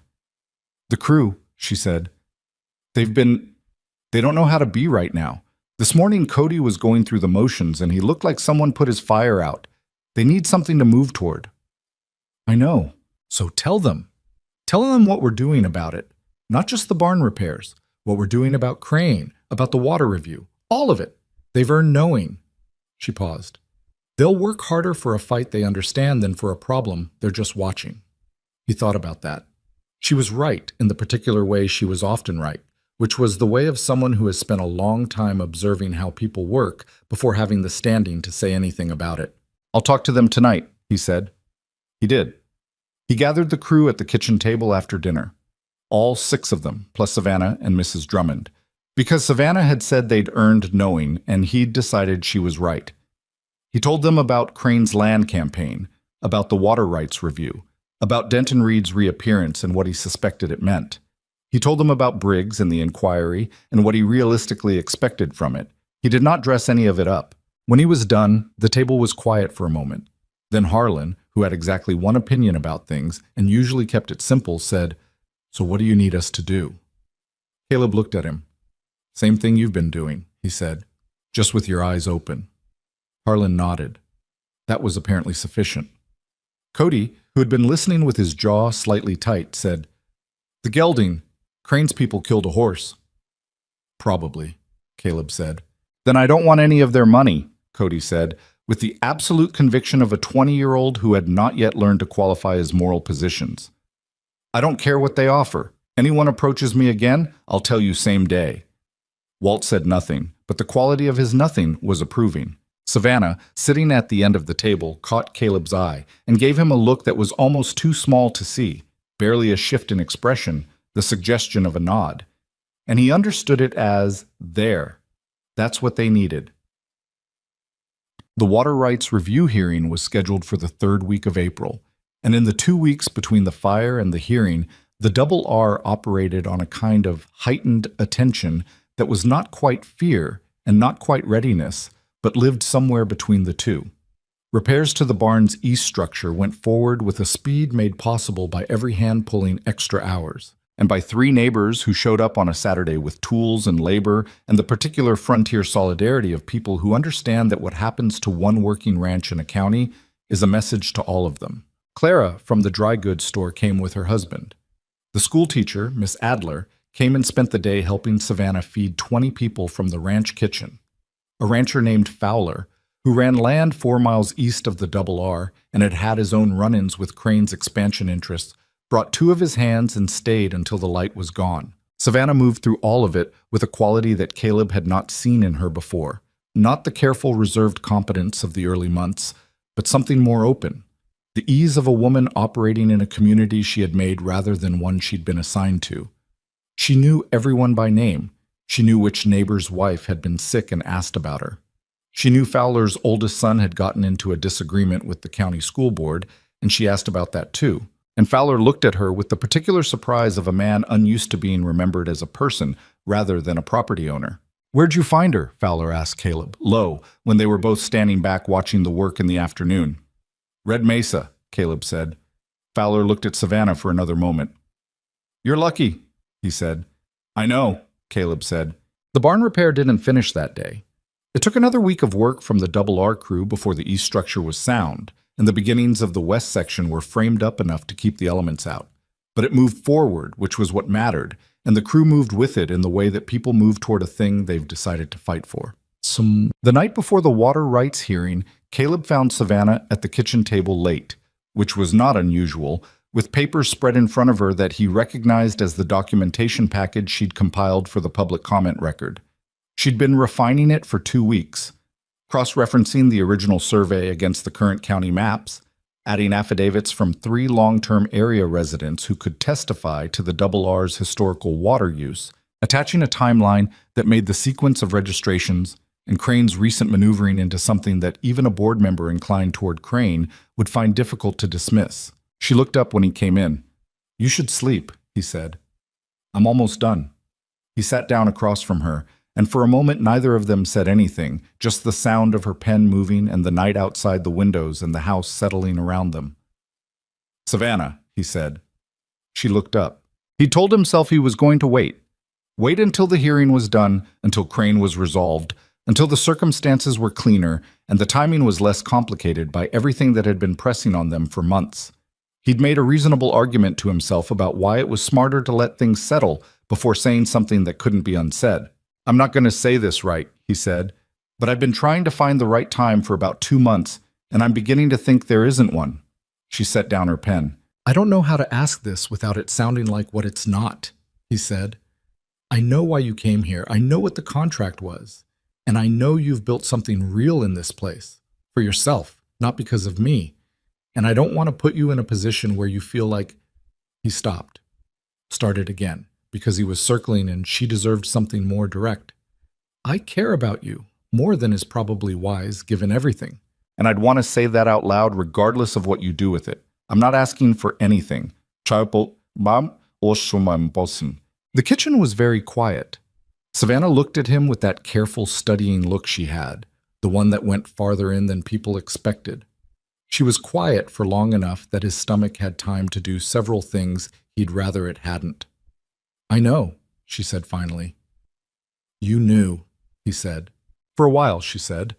It wasn't said with satisfaction or with triumph, just with the honesty of a woman who has learned not to pretend she doesn't see what she sees. "I didn't know what to do with it." "You don't have to do anything with it." She looked at the papers in front of her, then she looked back at him. "I'm not ready," she said. "Not because I don't—" She stopped. "Because I need to know that anything between us starts from something I chose with my whole self, not from gratitude or obligation, or because I didn't have anywhere else to go." Her voice was steady, but he could hear the work it was taking. "I'm not there yet. I don't know exactly when I will be." "That's a fair answer," he said. "You're not—" She seemed to be searching for whether he was hurt by this, assessing his face with the focus of a person who has learned to read the gap between what people say and what they mean. "It's a fair answer," he said again, more simply. "I meant it when I said I wasn't asking for anything. I wanted you to know, that's all." She looked at him for another moment. Something in her expression was quieter than it had been at the beginning of the conversation. After the hearing, she said, "When some of this has settled—" She paused. "Let me think." "Take all the time you need," he said. She nodded once. She picked up her pen. He sat with her at the table for another half hour while she finished the documentation, and neither of them said anything else about it, and the silence was not uncomfortable. It was the silence of two people who have put something fragile down carefully and are giving it room. He went to bed before she did. He slept better than he had in weeks. The water rights hearing was held in the county meeting hall in Prescott, a room that smelled of old wood and tobacco and the specific institutional stuffiness of any building where public business has been argued for a long time. The board was 5 members seated behind a long table at the front. Crane was there with 2 lawyers in suits that cost more than most men in the room, made in a month. Jessup was there, as was the sympathetic board member he'd quietly recommended, a woman named Holt, who had been on the water board for 7 years and whose opinion carried weight. Caleb had Savannah on one side of him and a lawyer named Garner, recommended by Jessup, on the other. Crane's lawyers presented first. Their argument was technical and detailed and designed to create doubt where the documentation was complex, which was its own kind of strategy, not claiming Caleb's rights were invalid outright, but suggesting the historical record was sufficiently ambiguous to warrant re-examination, which in practice meant delay and opportunity. Then Garner presented Savannah's documentation package. He laid it out methodically: the original survey, the current registration, the timeline, the affidavits. He was a good lawyer, calm and precise, and he knew how to make a set of papers tell a story. But halfway through, board member Cassidy, Crane's friendly acquaintance, exactly as Caleb had suspected, interrupted with a procedural objection about the format of one of the affidavits. The room shifted slightly. Crane's side of the gallery was still. Caleb felt the interruption for what it was, not a genuine concern, but a crack being pried open. Savannah leaned forward and said quietly to Garner, "Page 11, the secondary registration reference. Point to the date stamp." Garner looked at page 11.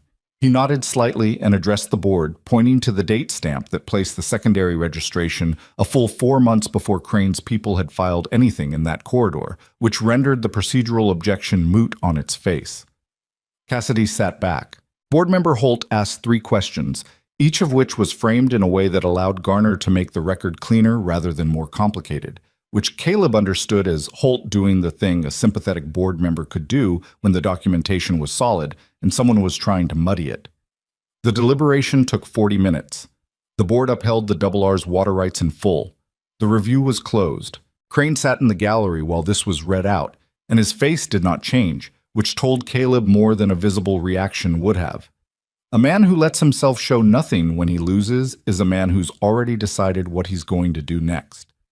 They rode back toward Red Mesa in the afternoon light, and Caleb thought about that expression on Crane's face, and thought about the fire, and thought about the gelding, and thought about what Walt had said about the kind of man who doesn't stop. Savannah, riding beside him on Opal, was quiet for most of the ride back, and when she spoke it was not about the hearing.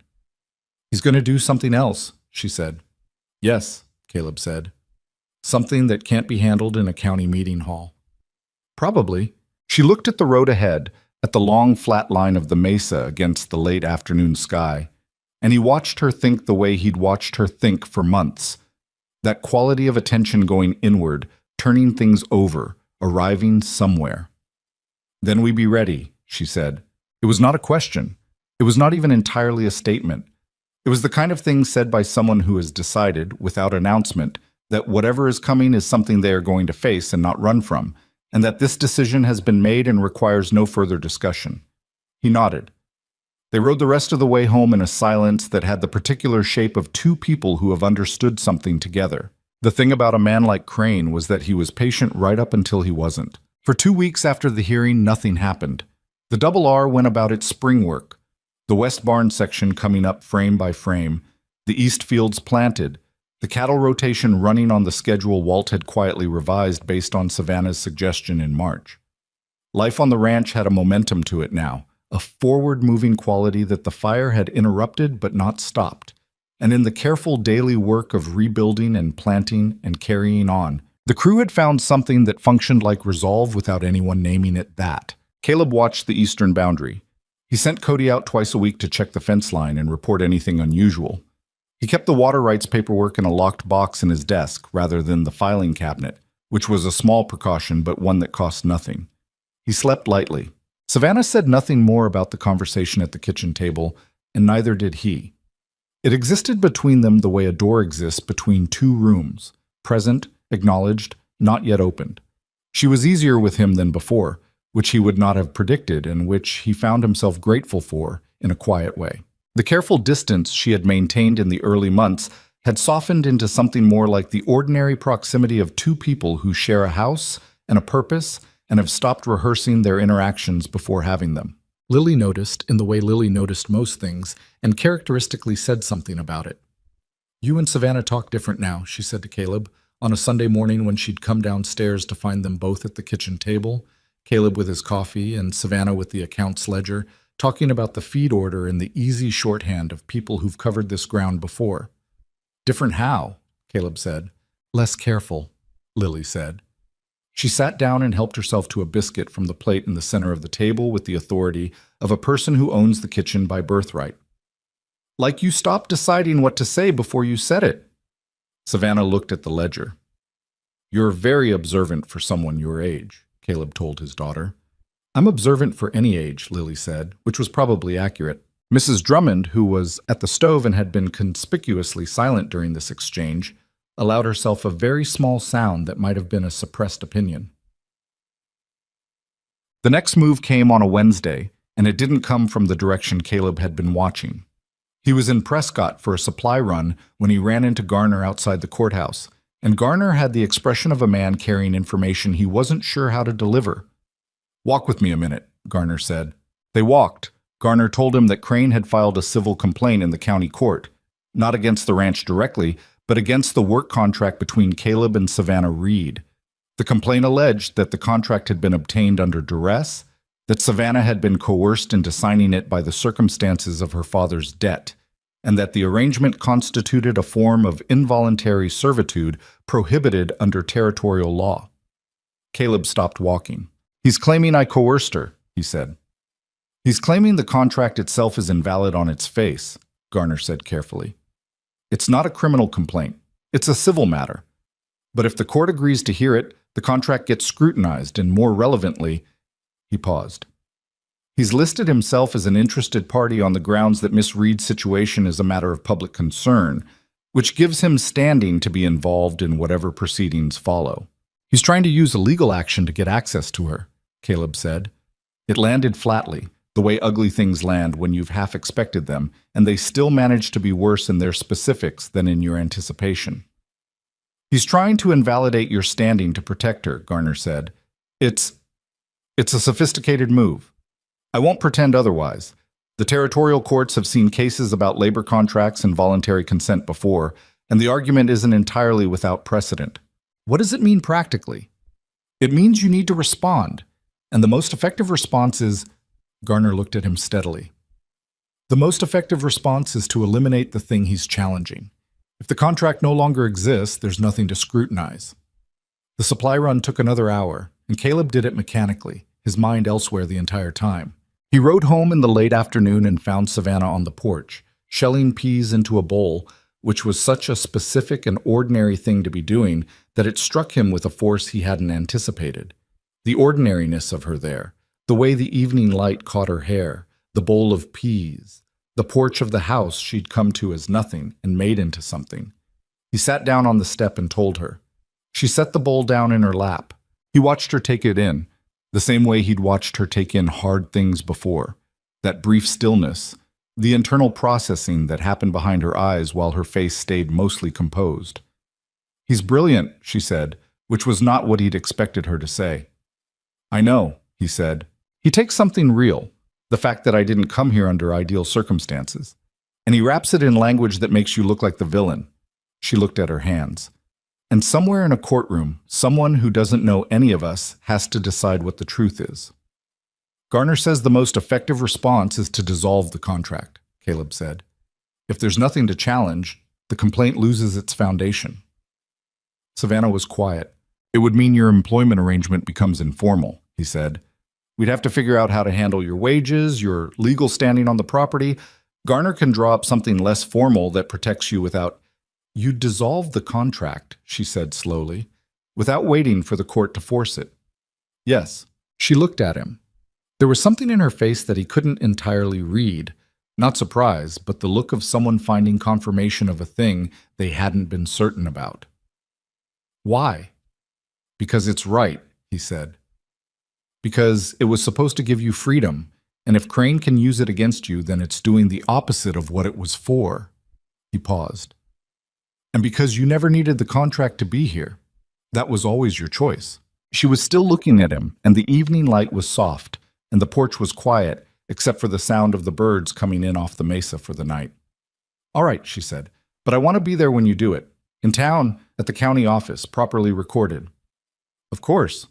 So it's on record that I'm free," she said. "Not because a court said so or because Crane forced it, because you chose it and I witnessed it." "We'll go tomorrow," he said. She nodded. She picked up the bowl of peas again and went back to shelling them, and Caleb sat on the porch step and watched the light go down behind the mesa, and thought about what free meant for a woman who had never had reason to use the word about herself. They rode into Red Mesa the next morning, Caleb and Savannah and Walt, who came without being asked and offered no explanation for his presence, which was characteristically Walt. The county recorder's office in Red Mesa was run by a clerk named Dugan, a meticulous man who kept his records in a state of order that bordered on personal devotion. He looked at the dissolution document Garner had drawn up the previous evening. Caleb had sent a writer to Prescott at first light, and read it twice with the care of a man who does not like to be surprised by paperwork. "This is straightforward," Dugan said. "Both parties sign, I witness, and record it. The original contract is annotated as dissolved as of today's date." "That's what we need," Caleb said. Dugan laid the document on his desk and turned it toward them. Caleb signed first. He picked up the pen and wrote his name without hesitation, the way he wrote most things. Decided, no revisions. Savannah picked up the pen. She held it for a moment, looking at the paper. Caleb watched her, and he was aware that this was a significant moment, could feel it in the particular stillness of the office, the way Dugan seemed to understand without being told that he should not say anything. And he did not try to hurry it or explain it. She would do this in her own time. She signed. Dugan witnessed it, stamped it, and recorded it in the ledger with the neat efficiency of a man who has been doing this for 30 years. He handed Savannah her copy without comment, which was the correct thing to do. She folded it and put it in her coat. Outside the recorder's office, on the wooden sidewalk of Red Mesa's main street, in the mid-morning light with Walt standing a few feet back studying the sky with intent focus, Savannah stood with the folded paper inside her coat and said nothing for a moment. "How does it feel?" Caleb asked. She thought about it. "Like something I've been holding got set down," she said. "I didn't know how heavy it was until just now." He nodded. "What happens to Crane's complaint now?" she said. "Garner files the dissolution record with the court today. Without a contract to challenge, the complaint has no standing." He paused. "He'll try something else." "Yes," she said. "But this particular thing, he doesn't have it anymore." They were about to go back to the horses when Clara appeared from the direction of the dry goods store, moving with the slightly urgent speed of a woman who has seen something she thinks you need to know about. "He's here," Clara said, keeping her voice low. "Crane? He came in last night, and—" She glanced down the street. "Your father's with him. They're at the saloon." Savannah went very still.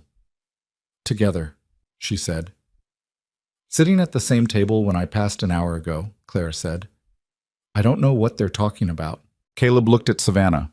She was looking at the saloon's direction with an expression he'd learned to read. Not fear, not grief. Something more like the hardening of a person who has been waiting for the last piece to show itself. "All right," she said quietly. Not to Clara, not entirely to Caleb either. To herself, maybe.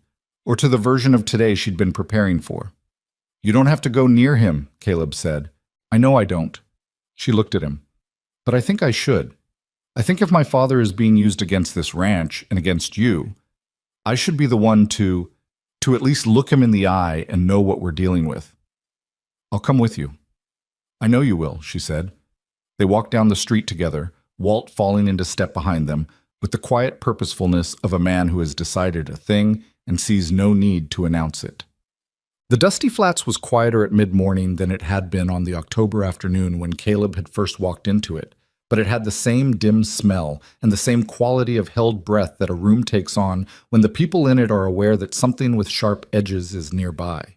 Crane was at a table near the back, and he was indeed sitting with Denton Reed, and the picture the two of them made, Crane in his good coat and Reed in his stained one, Crane with his coffee and Reed with his whiskey, was the picture of a transaction, of a man who had found a useful tool and was using it.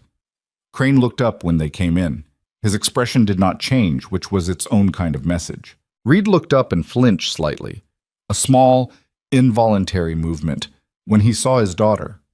He had the look of a man who has been drinking since morning, which for Denton Reed meant approximately the same condition as any other morning, and something in his face when he looked at Savannah was complicated in the way that weak people's faces get complicated when they are confronted with the things they have done. Caleb moved to stop beside Savannah, and she moved to the edge of the table, and Tolly behind the bar had very suddenly found something requiring his entire attention in the cabinet below the counter. "Crane," Caleb said. "Ryder," Crane said pleasantly. "This is a coincidence." "No, it isn't," Caleb said. Crane's pleasant expression adjusted itself the way it always did when pretense was dropped, not dropping the pleasantness entirely, but letting something cooler come through underneath it. "I heard about your contract dissolution," he said. "News travels fast in a small county." "That's true," Caleb said, "which means your court complaint has no standing and you know it."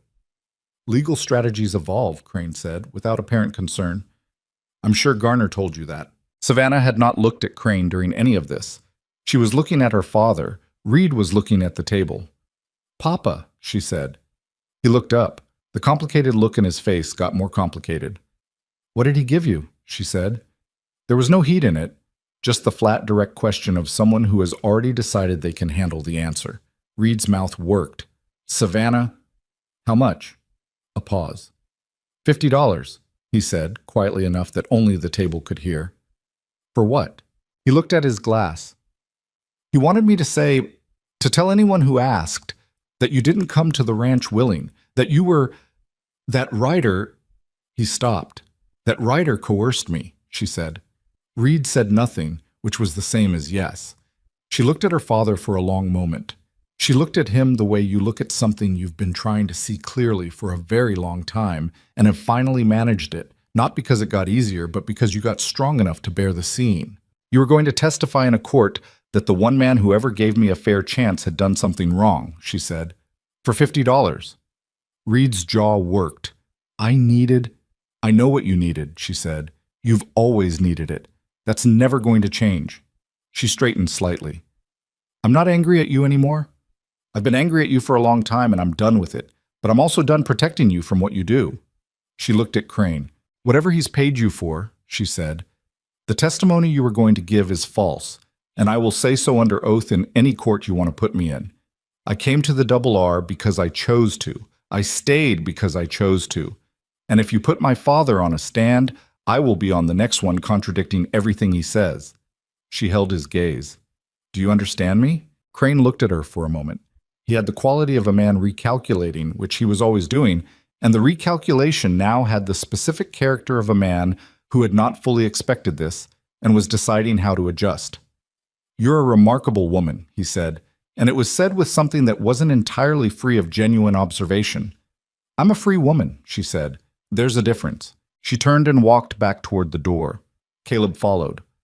Walt, who had been standing near the entrance with his arms at his sides and his expression conveying nothing whatsoever, held the door. Behind them, the saloon was very quiet. They were halfway down the street when they heard it. The voice came from the saloon's open window, raised, loose with whiskey, the particular volume of a man who has stopped editing himself. Denton Reed's voice. You told me it was just talk, Reed was saying, loud enough to carry through the window and out into the street where 3 or 4 people had paused to listen without appearing to listen. You told me nobody'd get hurt. The barn? Keep your voice down. Crane's voice, sharp, the pleasantness gone entirely. The fire was your idea, Reed said louder. I'm not going to... I said keep your voice down. You paid Hendricks to set it, Reed's voice cracked upward. The whiskey and the confrontation with his daughter and some long-tired part of him conspiring to make him reckless. You paid him in cash at the Alderman property, and I was there when you did it. I was right there. The words were in the air of Red Mesa's main street before Crane could close them back in. Caleb had stopped walking. He turned slowly and looked at the people on the street around him. A woman carrying a basket. 2 men from the feed store who had stepped outside when they heard the raised voices. Old Finch, the barber, standing in his doorway. Clara, who had not gone back to her store. They had all heard it, all of them, and they all knew it. Tully the barkeeper came to his door and stood in it and looked at Caleb with the expression of a man who has been a witness to things in his establishment before and understands what it means. Savannah stood beside Caleb, and she didn't say anything, but he felt the quality of her stillness. Not shock, not triumph. Something more like a door closing quietly on a chapter that had been open too long. Somebody get the sheriff, said one of the feed store men, to no one in particular, to everyone in general, to the street and the clear April morning and the 40-odd years of small-town knowledge about who people were and what they were capable of. Caleb looked at Savannah. She was looking at the saloon door. It's over, she said. It wasn't entirely true yet. There would be a sheriff and statements and a long afternoon of telling this story to a man with a small notebook and legal proceedings that would take months, and a father who had finally tripped over his own recklessness in the one way that couldn't be undone. There was still a lot of it left to get through, but the part that had been pressing on all of them since October, the maneuvering and the threats and the fire and the water rights and the civil complaint, that part had just ended in the open air of Red Mesa's main street, witnessed by enough people that no lawyer in the territory could make it go away. Almost, Caleb said. She looked at him. Almost, she agreed. Sheriff Briggs arrived 20 minutes later, by which time Tolly had quietly removed the whiskey from Reed's reach, which was either an act of civic responsibility or the instinct of a man who knew that the next several hours would go better if the key witness was marginally more sober. Crane had not tried to leave, which might have been calculation, a man making a run for it in front of a street full of witnesses making things worse, or might have been the particular paralysis of someone whose careful architecture has collapsed faster than they can think. He sat at his table in the dusty flats, while Briggs went through his notes and his questions, and the pleasantness was entirely gone now, replaced by something tight and careful that was the face of a man who has finally run out of adjustments to make. Savannah gave her statement in Briggs's office, which was a small room off the main street that smelled of old paperwork and pipe tobacco. She sat in the chair across from Briggs's desk, and she answered his questions in the same clear, organized way she did everything. Precise, unhurried, complete. Caleb waited outside in the hall. When she came out, she had the look of someone who has set something down that they've been carrying a long way. "He wants to talk to you next," she said. "How are you?" he said. She thought about the question, actually thought about it, rather than giving him the reflexive answer. "I don't know yet," she said. "I think I will be. I think I just need it to be tomorrow, and then the day after that." "That's usually how it works," he said. She almost smiled. It didn't quite make it, but it was in the vicinity. "Go give your statement," she said. "I'll be here." He went in.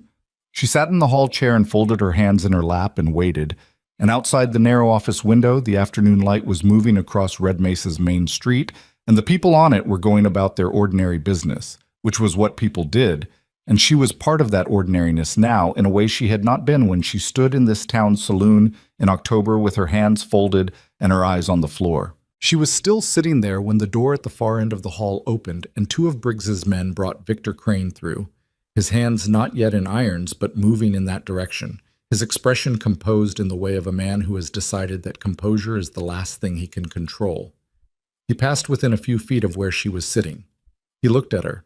She looked back at him, and she did not look away, and there was nothing in her face that was afraid, and nothing that was triumphant either, just the clear, steady regard of a woman who has survived worse than this and knows it. Crane looked away first. They took him through the door at the end of the hall, and the sound of it closing behind them was the most ordinary sound in the world. The days after an ending are strange things. People talk about resolution like it arrives clean.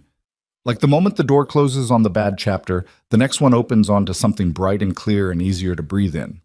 That wasn't how it went for anyone at the Double R. What came instead was a particular kind of exhaustion, the bone-deep fatigue of people who have been braced for impact for so long that when the impact finally stops, their bodies don't immediately believe it. The crew moved through the first week after Crane's arrest with the slightly dazed quality of men who keep checking over their shoulders out of habit and finding nothing there. Victor Crane was held in the county jail pending formal charges. His lawyers arrived from Prescott within 2 days, expensive and efficient, and the legal machinery that followed was the slow grinding kind that takes months and fills rooms with paper. Denton Reed, who had broken open in the dusty flats like a man who had been waiting for someone to give him a reason, was taken into custody as a material witness and subsequently charged as an accessory to the arson. A man named Hendricks, found at a boarding house in Prescott with cash in his boot that matched the amount Crane had been documented withdrawing, was charged with the fire itself. Caleb learned most of this from Garner and from Sheriff Briggs, who came out to the Double R twice in the 2 weeks following to collect additional statements and confirm details. The legal case, Garner said, was solid. Reed's testimony, given before a room full of witnesses who had heard every word through an open window, was a cornerstone that would be very difficult to displace. The cash records, the Prescott boarding house, Hendricks's presence on the Double R road the night of the fire. It assembled into the kind of case that even good lawyers would struggle to dismantle. "You'll have to testify when it goes to trial," Garner told Caleb. "Both of you, most likely." "We'll be there," Caleb said. What he didn't tell Garner, what was harder to account for in any legal proceeding, was what the months had cost in the ways that don't get itemized. The gelding he'd raised from a foal, dead in the fire. The sleep he'd lost. The careful watchfulness that had become so habitual it was going to take time to unlearn. The specific exhaustion on Savannah's face in those first days after, when the adrenaline of confrontation had cleared and left behind only the fatigue of a woman who had spent most of her life in some form of fighting and was not yet sure what to do with the quiet. That particular exhaustion was something Caleb recognized. He had worn it himself years earlier, after his wife died and the grief settled into something chronic, and he had to figure out who he was on the other side of it. You don't step out of that kind of wearing down cleanly. You move through it at the pace it allows, which is slower than you want and faster than it feels. He gave her room. It was the only thing he knew how to offer that was actually useful. Spring moved on into May with the particular generosity of a mesa spring. Not warm exactly, but committed, the cold retreating in increments that you could measure if you paid attention. The west barn section was framed and roofed by the second week of May. The new timber bright against the older weathered wood of the east structure, a visible seam between what had burned and what had been rebuilt. Caleb had thought about trying to match the wood color, and then decided against it. The seam was honest. The seam was the story. Savannah had gone quiet in a way he was learning to read as different from her early silence. The first month's quiet had been the quiet of a woman conserving herself, not spending energy on anything that wasn't necessary. This was different, more interior, more deliberate, like a person turning something over and examining it from different angles before deciding what to do with it. She did her work, she talked with Lily, she was present at meals and briefings and the ordinary machinery of the household. But there was a quality of inward attention to her that he recognized as someone working something out. He didn't ask about it. He had said what he had to say at the kitchen table in April, and he'd meant the part about not asking for anything, and he intended to keep meaning it. It was Lily, inevitably, who broke the particular stalemate that the two adults in the house were maintaining with such careful mutual consideration. She was 8 years old, and she had approximately zero patience for careful mutual consideration. She came to Caleb on a Thursday evening while he was on the porch, and she sat down next to him with the focused energy of someone who has made a decision and is proceeding with it, and she said, without any preamble, "Are you going to ask Savannah to stay?" Caleb looked at his daughter. "She's been thinking about leaving," Lily said. "She hasn't said so, but I can tell. She gets a certain look when she thinks nobody's watching." "What kind of look? Like someone standing at a window deciding whether to open it?" Lily said this with the unself-conscious confidence of a person who has not yet learned that this level of perception is unusual. She's thinking about whether she has something here or whether she was just here because of circumstances. "She's free to go wherever she wants to go," Caleb said. "That's the whole point." "I know that," Lily said, with the mild impatience she reserved for when adults stated obvious things as if they were profound. "I'm not saying make her stay. I'm saying tell her you want her to." She paused. "There's a difference." Caleb was quiet. "Papa," Lily said, "I'm 8. I can see it. How long do you need?" He looked at his daughter, this small specific person who had her mother's eyes and her own entirely original way of moving through the world, and felt the particular love that has no adequate description, the kind that makes you want to be better than you sometimes manage to be. "When did you get this way?" he said. "I've always been this way," she said. "You just don't always pay attention." She stood up and brushed off her dress with the practicality of someone concluding a meeting. "She's in the garden," she added, which was either helpful or pointed, or possibly both. The garden was Savannah's addition to the double R, one of the small ways she had made the place incrementally more itself over the months. It occupied a patch of ground behind the kitchen, walled on 2 sides by the house and the woodshed, sheltered enough from the mesa wind to grow things more delicate than the hard ground plants the territory produced naturally. She had started it in late March. Nothing elaborate. Herbs for the kitchen, some vegetables. A few things misses. Drummond had specified and a few she'd chosen for herself. She was there in the late afternoon light, kneeling in the dirt beside the bean rows, and she looked up when she heard him come around the corner of the house. "Lily sent you," she said. "That obvious?" "She came and told me you might be coming," Savannah said, with the expression of someone who has made peace with an 8-year-old's particular form of meddling.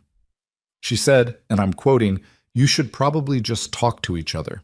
Caleb sat down on the low wall of the woodshed. The afternoon light was doing what it did at this hour on the double R, turning the grass gold and the shadows long, making the whole property look like something a person would choose rather than something they'd stumbled into. "Are you thinking about leaving?" he asked. She sat back on her heels. She had dirt on her hands and a streak of it near her wrist, and she looked at him with the directness she'd grown into over the months, the quality of a woman who has run out of reasons to look at the floor. "I've been thinking about what's next," she said, "which isn't the same thing, but I understand why it might look that way." "What's the difference?" "The difference is that leaving would mean going somewhere. What I've been thinking about is whether staying is something I'm doing because I haven't decided to go, or because it's actually what I want." She pulled a weed from between the bean plants and set it aside. "Those are different foundations." He understood that. He understood it specifically because it was the same question he'd been watching her work through from a careful distance, and he'd told himself he would wait until she had her answer before saying anything further. He still believed that was right. He also believed that Lily, annoyingly, was correct about the other thing. "I want you to stay," he said. "I want to say that plainly, without any conditions around it, and without making it something you need to respond to right now. I want you here because this place is better with you in it, and because Lily would be lost without you, and because I—" He stopped, found the more honest version. "Because I don't want to get used to you not being here. I'm already past the point where that would be easy." Savannah looked at her hands. She turned the pulled weed over, a small, useless gesture, the kind of thing hands do when the mind is somewhere else. "The contract is gone," she said. "Yes. So anything from here would be just a choice. Not an obligation, not a circumstance, just what I actually want." "That's all it would ever be," he said. "I don't have any interest in anything else." She was quiet for a moment, and the garden was quiet around her. And somewhere above the woodshed, a bird was making a sound that was probably a territorial declaration, but in the context felt like something more generous. "I haven't had a lot of practice choosing things," she said, which was probably the most precise and painful thing she had ever said to him. And she said it simply, without self-pity, as a plain fact about her life that she was no longer willing to root around. "Most of what I've done, I did because there was no other option. This is the first time I've been somewhere long enough with enough room to just decide. And I'm not always sure I trust myself to know the difference between what I want and what I'm used to." "That's fair," he said. "I know I want to be here," she said slowly. "I know when I think about not being here, something in me objects to it." She looked up at him. "I know that Lily is the first person in a long time who has wanted things from me that I actually want to give. And I know that you are—" She paused. "You are not what I expected a man to be. I'm still getting used to that. I'm not perfect," he said. "I'll save you the trouble of finding that out gradually. I'm impatient sometimes, and I work too much, and I'm not always good at saying things before they've been sitting in me so long they come out different than I meant. I know," she said. "I've been watching you for 7 months. And you're still here." "And I'm still here," she said. Something settled between them. Not dramatic, not the kind of moment people describe later with their hands moving, just a quiet, clear arrival at something that had been approaching for a long time and had finally closed the last of the distance. "Stay," he said, "not because of the ranch or Lily or any obligation, because you want to." She looked at him for a long time. The afternoon light moved slowly across the garden. "Yes," she said. It was a small word. It carried everything. Tiki. Caleb proposed properly 3 weeks later, which Savannah told him afterward he hadn't needed to do formally, and which he had done anyway because some things deserved the formality, and because he was, under all the practicality, a man who believed that how you began things mattered. He did it at the kitchen table, which was where most of the important things in their life together had happened. The contract signing, the ledger work, the late nights of strategy and planning, the conversations that had built the particular architecture of trust between them brick by brick over months. It seemed right that the kitchen table should be present for this one too. He had a ring that had been his grandmother's, a plain band with a small stone that caught the light without making a production of it, which seemed like the right kind of ring for Savannah. He set it on the table between them without a speech, because he'd tried writing a speech and it had come out sounding like someone else, and instead he said, "I'd like to be with you for a long time. If you'll have me." She looked at the ring. "That's it?" she said. "I had more," he said. "It wasn't any good." She laughed. That same surprised laugh she'd produced the first evening at the table, when Lily had asked if she could stay forever, and Savannah had laughed without meaning to, The laugh of someone discovering that their face still knows how to do this. 7 months later, it was less surprised, but no less real. "Yes," she said, for the second time in 3 weeks. And she picked up the ring and looked at it in the kitchen light, and whatever she was feeling showed plainly on her face, which it did more and more these days, the long habit of concealment loosening its hold in increments. "It was my grandmother's," he said. "I know," she said. "Mrs. Drummond told me." He looked toward the kitchen. Mrs. Drummond was very occupied with the stove. "She talks more than she lets on," Savannah said. "I've suspected that for years," he said. They married in September, 5 months later, when the barn was fully rebuilt, and the west section smelled of new timber and the territory had shifted into the particular gold of early autumn. They married inside the new structure because Caleb had suggested it, and Savannah had agreed without needing to explain why. The barn was the thing that had burned and been rebuilt, and that felt right. Some places earn their meaning through what they survive. It was not a large wedding. It was never going to be a large wedding. Neither of them had the particular appetite for spectacle that makes people want their significant moments witnessed by hundreds of strangers. What they had instead was the people who had been part of the story, the crew of the Double R, who dressed in their best and still looked like ranch hands in church clothes, which was the correct look for them. Mrs. Drummond, who wore a hat she'd apparently been saving for an occasion, and who cried briefly and pretended she hadn't. Clara from the dry goods store, and Miss Adler, the schoolteacher, and Fowler from the neighboring ranch with his oldest boy. Jessup from the county land office, whose wife had become Savannah's friend. A handful of others who had shown up with tools on a Saturday in April and stayed until the light failed. And Lily. Lily wore a blue dress and had her hair braided in a style Savannah had taught her, and she stood beside Savannah through the ceremony with the solemn focus of a person taking a role seriously. When it was done, the word said, the ring moved from engagement to marriage on Savannah's hand. Lily took Savannah's other hand in both of hers and held it, which wasn't something anyone had asked her to do, and which was therefore exactly right. Savannah looked down at her. "Okay," Lily said, with the quiet satisfaction of someone whose assessment of a situation has been confirmed. "Good."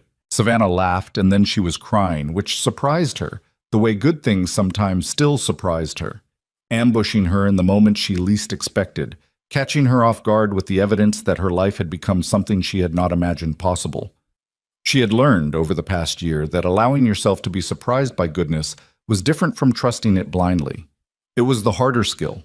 It required keeping yourself open in a way that had always felt like risk, had always felt like something a person with her history couldn't afford. She was learning that she could afford it. Slowly, imperfectly, with the occasional backslide into old habits of watchfulness that Caleb had learned to recognize and simply wait out. But she was learning.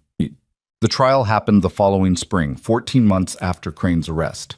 It was not the dramatic courtroom confrontation of the kind that gets simplified into stories later. It was procedural and long and frequently tedious, and Savannah and Caleb both testified on separate days and sat through other people's testimonies on several more. Reed's confession, properly deposed and entered into the record, was as central as Garner had predicted. Hendricks had made a deal with the county prosecutor that reduced his sentence in exchange for corroborating testimony about Crane's involvement, which Crane's lawyers contested and the jury ultimately accepted. Victor Crane was convicted of arson, conspiracy to commit arson, and 2 counts of fraudulent interference with county land records, a secondary charge that Garner had built from the evidence of the water rights maneuvering, which had involved Crane's people submitting documentation they knew to be misleading. He was sentenced to 7 years. Denton Reed was convicted as an accessory and sentenced to 18 months, with consideration given for his cooperation. Caleb told Savannah the verdicts in the kitchen, which was where they told each other things. She listened, and she was quiet for a moment, and then she said, 7 years? Yes. He'll be an old man when he gets out. Yes. She looked at her coffee cup. I don't feel what I thought I'd feel, she said. What did you think you'd feel? Something bigger, she said. More, She searched for it. I thought it would feel like the end of something, but it mostly just feels like the closing of a chapter I'd already stopped reading. He understood that too. He'd learned over the years that justice and satisfaction were not always the same thing, and that expecting them to arrive together was how people ended up spending their lives waiting for something to feel finished. The thing was already finished. Had been finished since September, or since the day she signed her name in the county recorder's office, or since the morning she'd said yes in the garden with dirt on her hands. What the verdict gave them was the legal fact of it. The emotional fact had been settled a long time ago. "Your father?" he said. She was quiet for a moment. "I wrote him a letter last week," she said, "before the verdict. I told him I wasn't going to the sentencing. I told him—" She paused. "I told him I wasn't angry anymore, that I'd meant that when I said it in the saloon, and that when he gets out, if he decides to be a different kind of person, I'd be willing to know him, but that I wasn't going to wait for it." "That's generous," Caleb said. "I don't know if it is," she said. "Maybe it's just practical. Carrying that kind of anger takes something from you. I've spent enough years giving things to him that he didn't deserve." There was a particular wisdom in that which Caleb thought he'd known in theory for a long time and had never heard said so precisely. Some things you put down not because they weren't real, but because you've decided what they're worth holding at the expense of. Savannah had spent years having that calculation made for her, having other people decide what she was worth and what she owed and how much of herself she should spend on them. She was making it herself now. That was the thing, Caleb had come to understand, that mattered more than any single event in the story of the past 14 months. Not the fire or the hearing or the confrontation in the saloon, not even the wedding, though he would cherish that until he ran out of days. The thing that mattered was the steady, imperfect, daily work of a woman learning to occupy her own life as if it belonged to her. Because it did, and it always had, and the fact that the world had spent so long telling her otherwise was the real crime, the one that never made it to any courtroom. The double R ran well in the years that followed, not without difficulty. A hard winter 2 years after the trial that pushed the cattle count lower than Caleb was comfortable with. A dispute with a neighboring property over a shared fence line that took 6 months to resolve.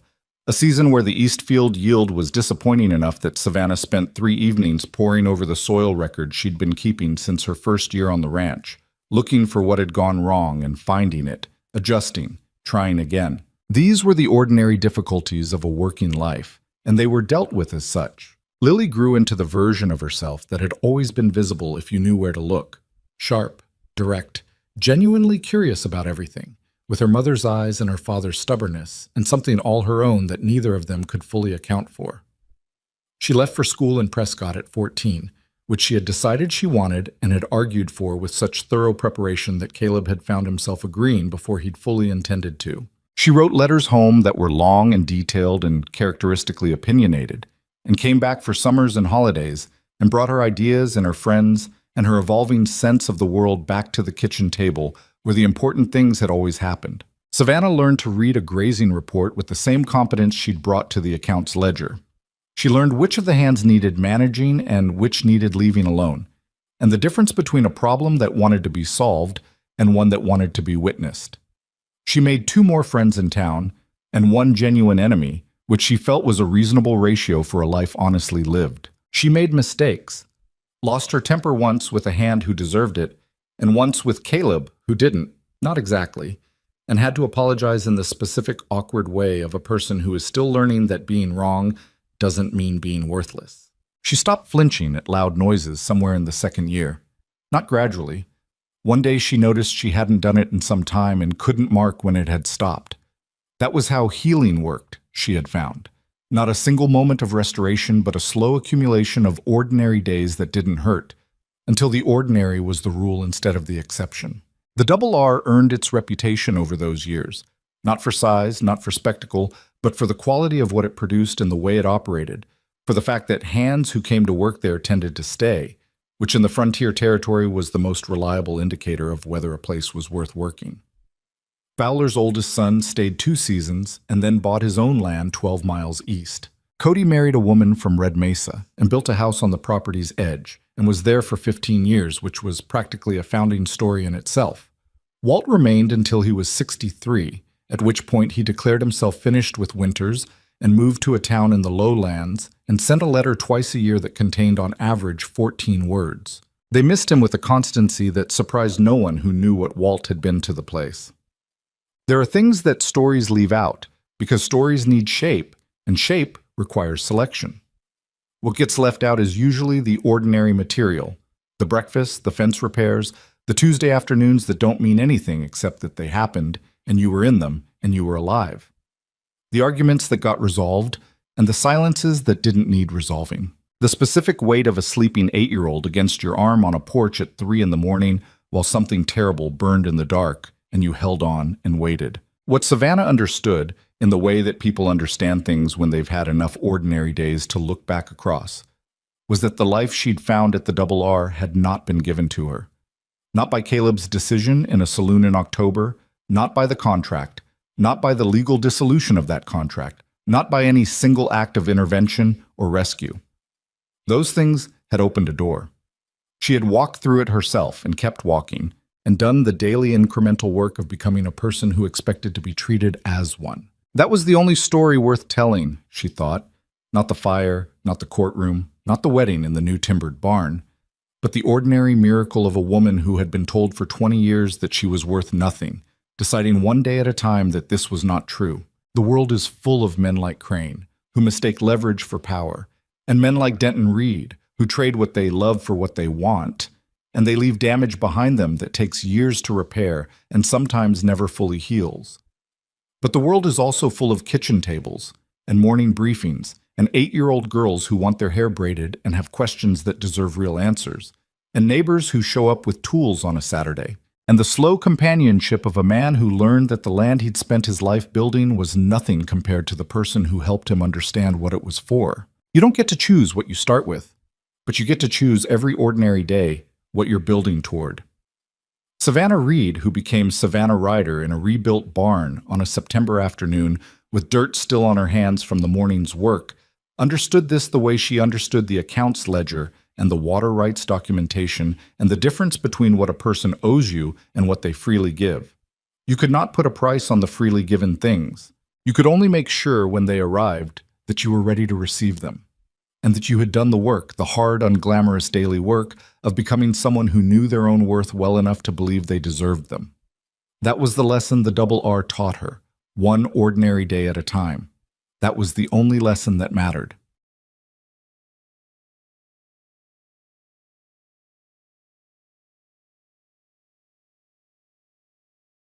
Only seen clips and it kind of mostly at best ambivalent. Yeah, exactly, Raven. Exactly. No, you have it. You nailed it. Nailed it. How I feel. Save 10%. What is that going on with the race tonight? Hello, Kate. Hello. What the hell? Oh my God. Hello, Kate. How you doing? Welcome in. Hello, Blue Seals. Kate Crochet and crew are here for your craft supplies. No, I'm not sharing my craft supplies, but I can share some yarn. Would anyone like to see some yarn? I can show you the pretties.